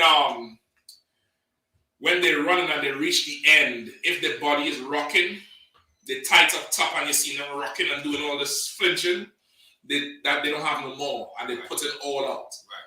But if you see them loose and the jaw bouncing and they just coasting, they got more gears. Right. That girl got more. I don't know where she got it from. Right. He's short as shit. She ain't supposed to be winning like that. She got more in her. She got way more in her. But this is what she had to go through to even win in America. This place has to burn. Right. This place absolutely has to burn where you're going to be the fastest woman in the world. Not in America, in the whole world. But you got to get naked to get the respect you deserve.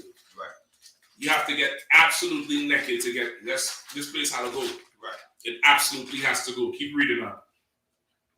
Calm. Now they do it to obtain a corruptible crown. But we an incorruptible. Right. They do it to obtain a corruptible crown, but we do it to obtain an incorruptible crown. Which is what? The kingdom of heaven, rulership. Right. That shit is never getting corrupted. That shit is never going nowhere. Them gold medals gonna go. 10 years later, they come and find out she was on steroids. She got to get that shit back. You understand? She got to give that back. They're going to overturn everything, pass it to the second place person. That didn't happen in the kingdom of heaven. Right. Like what we fighting for is worth the win. It's worth the victory. Right. Fight with all. Give it your all. Give it everything you have. Don't let nothing stop you, nothing take you off of it. And definitely not these fools like Ted Cruz and any Black, Hispanic, or Native Indian who agree with them about critical race theory. Right. Everybody talking about coming together with our oppressor, but we ain't coming together with ourselves. Right. And that is going to be a huge drawback for us, because you cannot deny the history of our oppressor. And once you deny the history of our oppressor, now there's nothing that makes us united. Because we come from different backgrounds, different languages, different regions. The only thing we have in common at face value is the same oppressor. Right. You imagine being in prison and in different cell blocks or wings. The only thing you have in common there is you under the same warden with the same COs. Right. That's the starting point we all have. You take that away, then we gonna have nothing. We gonna have nothing to talk about. Added to that, the slavery that America was responsible for and the racism is written in the Bible. Right. If we can't talk about it now, you cannot now link our lineage back to being the real Jews. Because you can't talk about it. Like that fool from Mauritius who tried to talk on Saturday, right, trying to just wipe away what happened to us because he's concerned about him. Right. That's them. You understand what I'm saying? Like that's them. They're trying to wipe away something that's obvious and just step over it, right, so that they could win. No, it's time that we could win. Right. We can get a few more. Pull the article that with them walking off the jobs. Give me a few more minutes, all right? Now this year is a book called Sold Out, all right? This is chapter, I believe this is chapter 4. This book is old. This probably came out in 2006 or something. This is called Academic Divide. All right. I'm going to read it just so I could jump to where I need to jump to, okay? All right, page 75. Okay, hold on.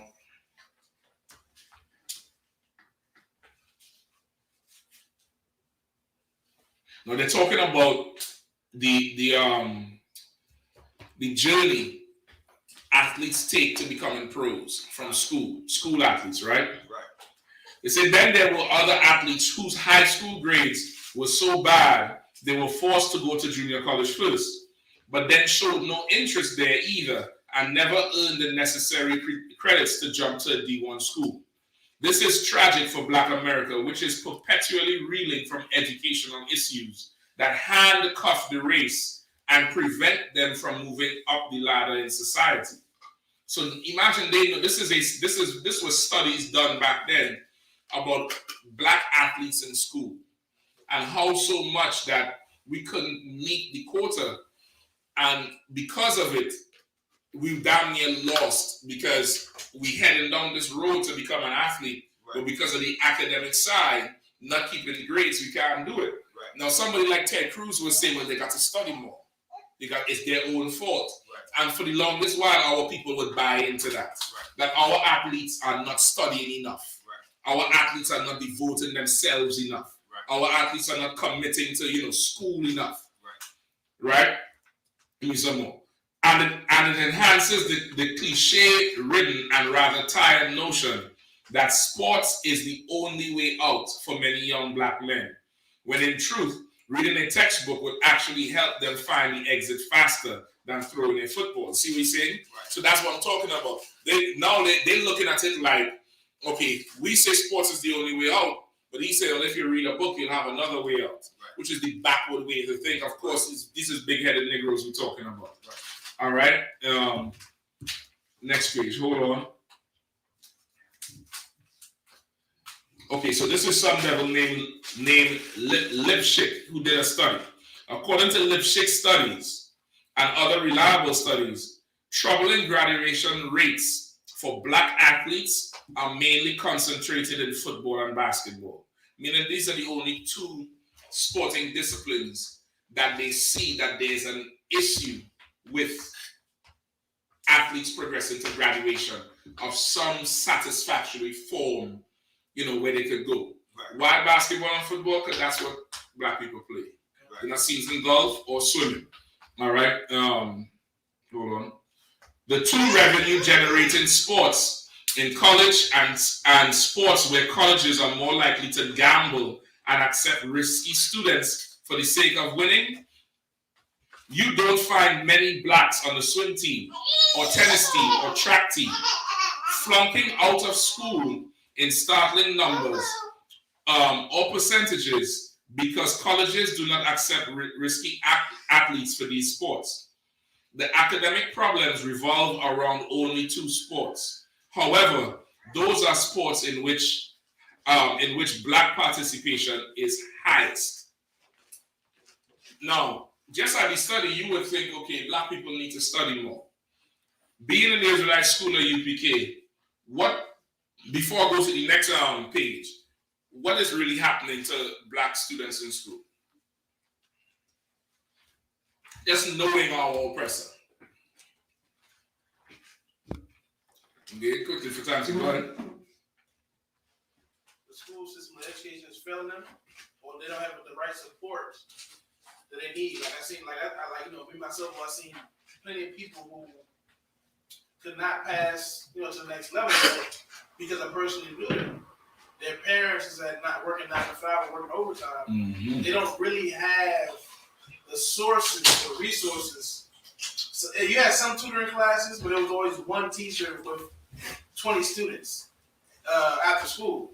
So you can only get so much help, and we did not have them sort of resources. You see, like how you describe it there. Mm-hmm. That's how we're told to accept it. That's how we accept defeat. All right. Everybody gets told that. Well, we don't have these resources, blah, blah, blah. It's deliberate that you don't have resources. Right. It's absolutely weaponized and deliberate that you don't have resources, Ak. Right. They want it that way. But this is what they tell us so we can accept defeat. Right. And that's why I say race means you must win. Read this part here, right? The odds of striking it rich in the lottery are greater than becoming a Pro Bowl player. Some black athletes are poorly prepared for college. And that's why I don't fault NCAA more than I do the public school system and the households. Of course, he's just, college educated nigger. Of course, he don't fault the NCAA. All right? How can anyone grasp higher education and compete on campus when they barely competed in grade school and high school? How can that kid compete when there is little or no academic structure in his home? Same thing you would say, right? I remember how one college coach responded when a high school recruiter's mother told the coach to make sure her son became a great student. The coach basically told her he couldn't undo what she failed to do for 18 years. Now that's Ted Cruz. Right. He's blaming the mother for America's deliberate system that keeps us back. Right. Now, if you're not in the Israelite school at UPK, you will see this argument and be like, you'll be disarmed. That's what these arguments are meant to do. It's meant to disarm you. We want justice, we want peace. Juneteenth. Well, they did keep us in slavery for 2 extra years. He tried. Biden, he got in there, he tried. Right. You get the point? Listen, you know how to make it right for slavery. You know how to do this. Critical race theory. We can't do what your parents failed to do. My daddy wasn't there. Right. You do have a point. Nigga, keep that gun cocked and loaded. And we in war. What the hell are you putting on your nozzle for? Right. Are you stupid? Right. And that's why the Israelite school of UPK is so great at thinking is just stop thinking. You're stupid. You couldn't think before. Right. That's how the hell you was on the side of the street. Right. That's where thinking got you. Following orders got you here. Right. Somebody else is thinking for you. Right. Them guns ain't coming now. I don't care what you say. And I'm talking guns in the spirit. I don't care what you say. What we want is what we want, and we want to win. Right. My mother didn't fail. My father didn't fail. Right. You the devil. That's right. That's it. It's the end of the argument. That's You're the devil the Bible speaks of. That's right. Let me get some more. It's a sad. Now she taking this single mother's son and going to parade him and not give nothing back to the family. Because this is before what the NCAA ruled recently, where you couldn't give them no money. They're taking them and making millions and not helping the family. It's a sad situation that you wonder will ever be fixed in poor America, which presents little hope for kids. We're talking about for black kids. Right. The root of the problem begins shortly after birth and grows rapidly once athletic ability becomes evident. We're not talking about white kids here. The root of the problem begins shortly after birth. The scripture says, in iniquity I was conceived. You see why critical race theory, we gotta protect that shit? You cannot let that shit just go. You gotta go out on the street and rage and rage and rage. Let Ted Cruz watch your tape and make his next dumb speech be about you somehow. You get it, boy? From birth, our problem starts shortly after birth. And it says, once athletic ability becomes evident, the problem grows rapidly. What is that telling you? Come on, bring it home. Your son in class, he's 6 years old, but he tall like 12. And he could run. Is anybody teaching him words anymore? They're teaching him routes. They're teaching him how to tuck the ball. They're teaching him how to dip that shoulder to deflect that head on tackle. You understand? Once athletic ability becomes evident, the problem rapidly grows. The problem of what? Not enough resources. It's deliberate. It's deliberate. They want you just to be a $40 million slave. Which is why you should take your narrow behind down to damn fucking Tokyo and represent for your people. This is why you have no other choice. You don't have another choice. All the pain you go through, let us feel your pain, Shakari. Come and tell us everything that's going on so we could be cheering you on, because you're running for America, you're running for us. And when you win, you're winning for us. And when Durant make that shot, you're making it for us. You're missing for us. Everything you got to do is for us. Them two Africans went in the UFC and said, what? I ain't fighting nobody who's African because I don't want to lose the belt. No, what he said, what did he say? What is his name? Kamaru something. There's two Africans. Usman Kamaru, and the other one is Israel Adesanya or something. They say that they want the two UFC belts, the championship belts, now belong to Africans. And they're not giving any title shots to any non-African because they want the belt to stay African. You tell me what critical race effing theory? Everybody understands race except us. And it's time we need to understand it. We have to understand it. Don't be scared of it, man. Don't stop being scared of race. Yes, what happened to our people in the 60s and 70s was horrible, but so was slavery. And what's going to happen to your children in the future if you let this thing go is going to be worse. It says shortly after birth, once they realize you are bull or you could run or do something, they don't care about your life. They don't care about your life. This girl going down to Tokyo to blow everybody away. And her mother dead. And I don't even think the Olympic Committee for America buried her mother because the reporter didn't even know. That's how much they care about your life. That's how much they do care about you. You understand what I'm saying? That Alison Felix, the other one, another slim girl, she just run like 200s and 400s. She said when she was pregnant, Nike tried to drop her because she couldn't run. I was like, well, you think it's an animal? Like, this woman can't even make a child and have a check coming in. But that's, you don't want to open your mouth. I'll talk for you. But when you get back on that field, you run for black people. You play these sports for black people and make it known. Don't hide that shit no more. Give me, hold on. Black kids aren't born dumb, which bigots and crackpot anthropologists want us to believe, because that's what they teach us. How we have monkey this and monkey that. Instead, poor black people are saddled with the other D, disadvantage, almost from birth. Meaning they're putting that system now to take away the advantage we would have, because once we become educated and we can survive without going to them, we won't need them anymore. You get the point? Give me the walking off the jobs real quick, please. Also, somebody hold 1 John 5 and 1. All right, I believe that's all I have for tonight. Right? Anything else I ask for? Ted Cruz, that walking off the job. And the scriptures. 1 John 5 and 1, and then the foolishness of preaching. All right, then we done. So lock you on the time. Give me the article, Arawadia, please. American workers are quitting at the highest rate in decades. Right? Read that one more time. American workers are quitting at the highest rate in decades. Mm-hmm. There's something unusual going on in the labor market. U.S. workers are gaining leverage over employers.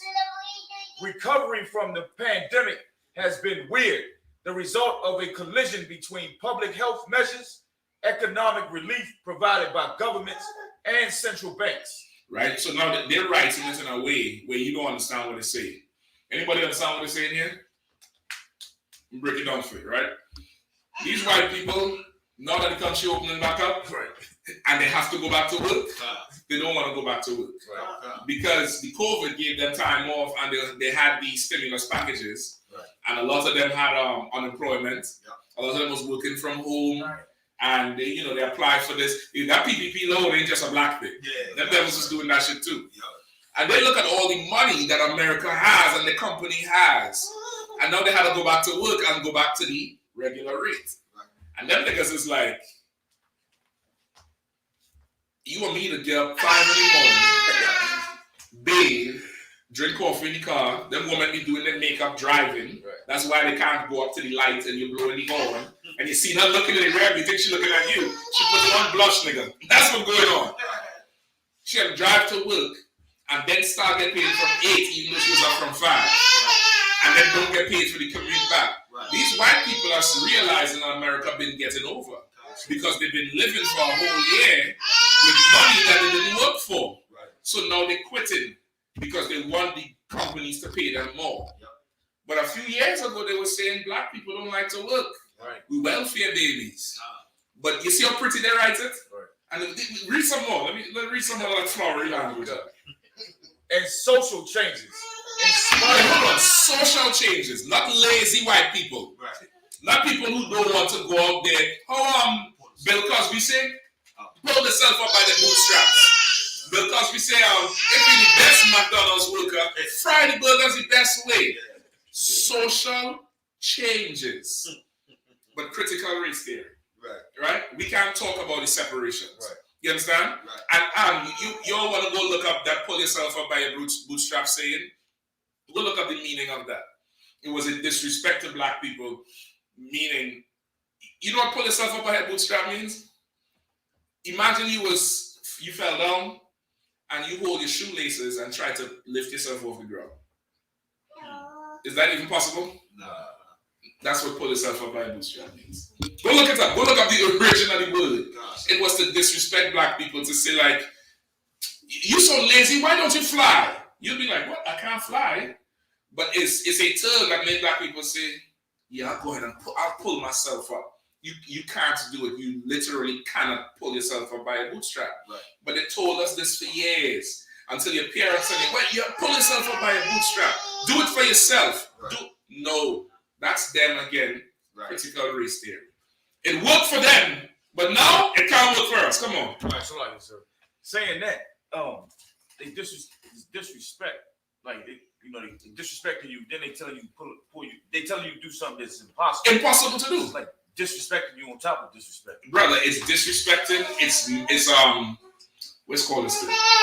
It's mental abuse, psychological abuse, Right. gaslighting. You saw a phrase called gaslighting, Right. where like a gaslight come on and you panic, Right. but he doing it to you to make you be in a constant state of panic. Right. It's like that. That's what they do. Keep reading. Come. And social changes inspired by the experience of enduring coronavirus. Oh boy, they have social changes inspired by the experience of enduring coronavirus. But we don't have social changes inspired by enduring slavery. Right. Jim Crow, Tulsa, Right. heroin, the 70s, everything else up until now, Eric Garner, trade. We don't have social changes. Right. Them white people want to stay home and get paid, and they understand that. Right. We always did that. We was like, listen, man, you all ain't paying me enough. I want more money. How many people you ever lose a job and you get unemployment? You work it out. The bus, the train, the gas. Nigga, I'm making more unemployment. White people just catching on. Right. We was right all along, nigga. Right. Maybe we were right all along, and COVID just made you see things through a black lens now. Right. Go ahead. Right, you so right, because there was certain Edomites I was able to talk to through working around them, and they were saying, yeah, like just telling me about their experience from walking home. And it was like, yeah, well, my company now is now starting to call everybody back. Right. They're like, man, I don't want to go. Like it was like it actually makes more sense. Like they were saying they already have shown us we can work from home. Right. It makes sense just to stay home. Just to stay at home. I can work from home. So yeah. No to them. This should just make sense. Yeah. But we was lazy though. Right. We was lazy and just want to live off the system. But they ain't lazy and just want to live off the system. Right. But Ted Cruz want to talk about critical race theory divides us. It works for you. You don't want it to work for us. This shit gonna work for us though. Right. We are going to learn to accept it and understand that race means we must win. Let me get the last scripture. Give me 1 John 5 and start at 1 real quick. We're done. 1 John chapter 5, verse 1. Whosoever believeth that Jesus is the Christ, Jesus is the Christ, is born of God. And everyone that loveth him, that begat loveth him also that is begotten of him. Right. Whoever believed that Yahawashi is the Christ, he's the chosen one, is born of the Lord. How do you believe that Yahawashi is the Christ? Do you just sit there and say, yeah, he is? How do you believe? Do what you follow in him. Exactly. You follow the Lord's law, statutes, and commandments. You change your life. That's how you show you believe, right? Skip me down to... Keep reading, quickly. Verse 2. By this we know that we love the children of God. Mm-hmm. When we love God, we keep his commandments. Right. By this we know that we love the children of God. When we love the Lord, we keep his commandments. We have to keep the laws concerning the Lord. Right. Which means you are coming to the truth. Right. That's it. That's the end of it. That's how you show you believe in Christ. You come up in here. Right. Go ahead. Verse 3. For this is love of God, Mm-hmm. that we keep his commandments. Mm-hmm. And his commandments are not grievous. Right. This is the love of God. And you show you love the Most High by keeping his laws. And his commandments are not grievous. They're not hard. Right. They're not like critical race theory where you can't even talk about oppression. Right. The Lord tells you, come and report something. It tells you that, in fact, it's down there against the law to not report it. Right? Your precept, I ain't going to make you pull it for now. The woman who in the field and the man tried to rape her, what does it say literally? If she don't cry out, she had stone her. Right. If she do cry out, then the fault is not on her, the fault is on him. Right. She has a responsibility to yell out and say something is wrong. Right. And if she doesn't do that, then she really went with this dude and was crying rape after. Right. You get it? But that's our culture. You have to come out and say what's what. Right. Keep reading. Verse 4. For whatsoever is born of God overcometh the world. Say it again. For whatsoever is born of God overcometh the world. Say it one more time. For whatsoever is born of God overcometh the world. Listen now, you hear Christians say it all the time. I can't deal with this world no more. I feel like I'm drowning. Because that Christian church, you ain't born again. Right. You ain't come from the Lord. Whatever is born of the Lord overcometh the world, meaning the worldly things. That's why you come in here, you're going to have problems that literally going to disappear because you come in here. Right. Literally disappear. They're going to disappear into dust because now you come in to serve the Lord. Right. The Lord can make everything go away. You're going to overcome the world. What's another word for overcoming? To win. To win. You're going to win. You're going to prevail. Because the world is in a race with you. Right. That's why you have a race. The Chinese have a race. The East Indians have a race. And if you come up in here, you are going to overcome the world. You're going to win now. You're going to win, and we're winning. Right. We win, and you ask brothers and sisters up in here, their problems is disappearing. They know how to go to war. They understand things they didn't understand before. You get me? Go ahead.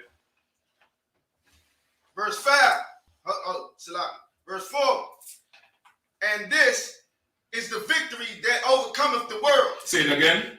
And this is the victory that overcometh the world. Go ahead. Even our faith. This is how we win. How we win is by coming into the truth and separating from our oppressors. Right. Separating from the Arabs, the Chinese, the white man, the East Indians, the Africans. Separating from them, coming in the truth. This is how we win. Right. If you don't do that, you're going to have to train every day and vomit and give up and lose your mother and go and run a race that lasts 9 seconds. Right. To feel good. And then you have to do it again in 4 years. Right. Why can't you just wake up and feel good? Do you know that there's white people who don't do anything physical like what we do? And they feel like they're on top of the world? They feel like, you know what, let's go, what do they call it, backpacking. And they take a car from Upper Beverly Hills and pack up one giant spot and go trekking across America with a tent. And then when they feel to go back home, they go back home and fly to Paris for lunch. Right. And they ain't training for nothing. Right. They sitting at the side of the basketball court spitting on you. How many times you practice your jump shot? 10,000 shots? Right. They have a whole number that you have to, as a professional, you have to make quality touches on the ball to even be considered a professional in your career.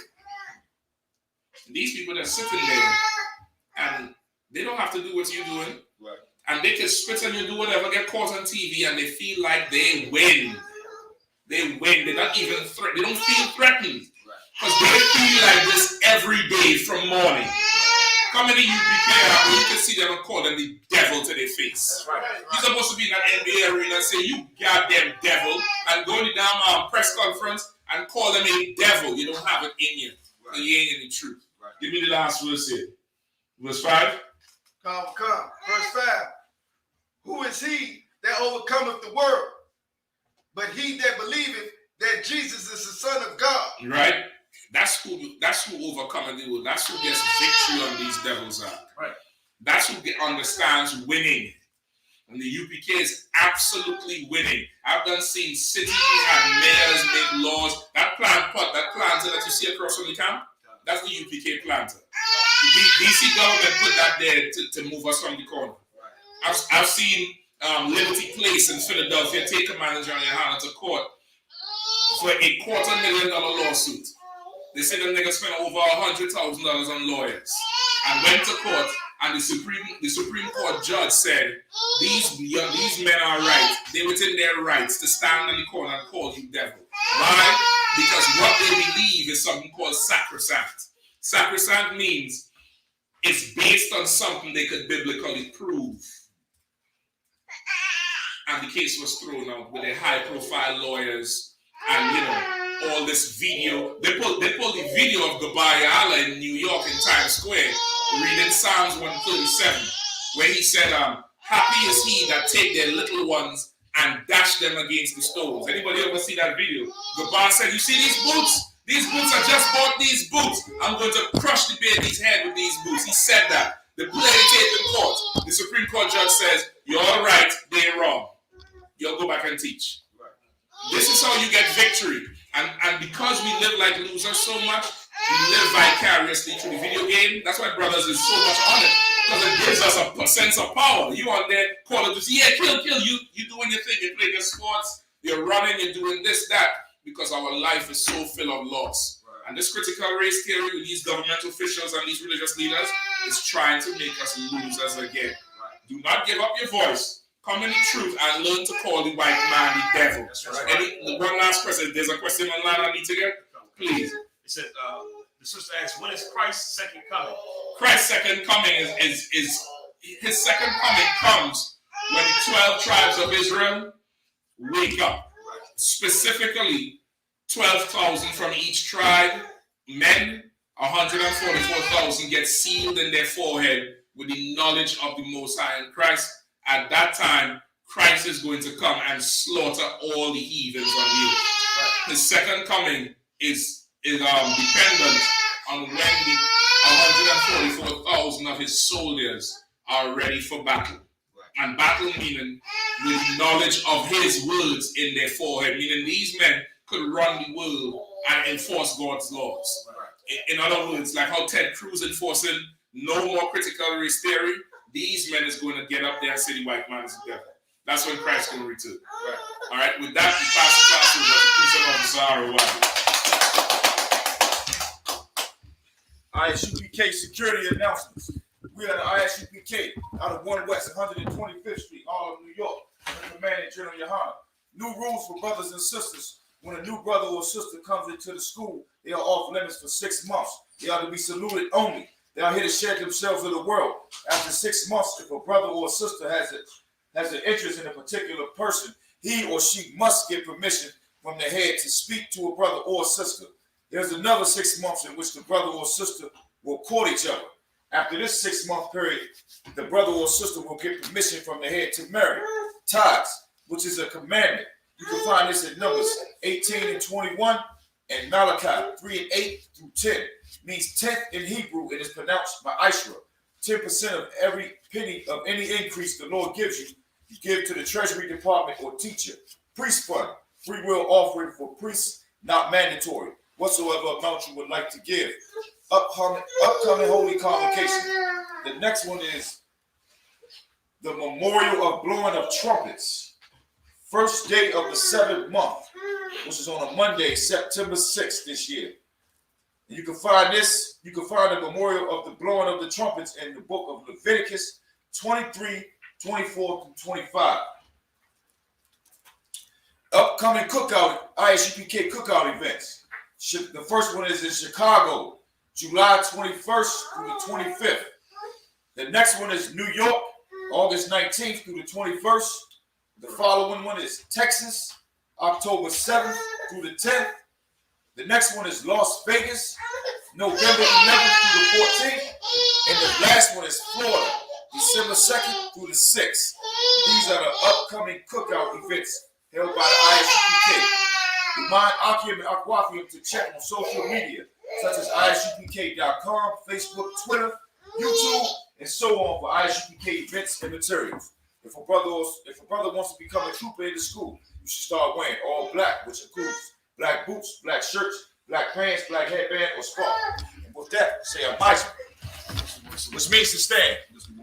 We're going to give one courtesy salute to the teacher, men of Israel, a mitzvah Shabbat, a mitzvah Barak, Yahweh Shem Yahweh Yazmatah, Psalm, which means to turn. Sister, you can stand up. We give one courtesy salute to the sister, men of Israel, a mitzvah Shabbat, a mitzvah Barak, Yahweh Shem Yahweh Yazmatah, class dismissed.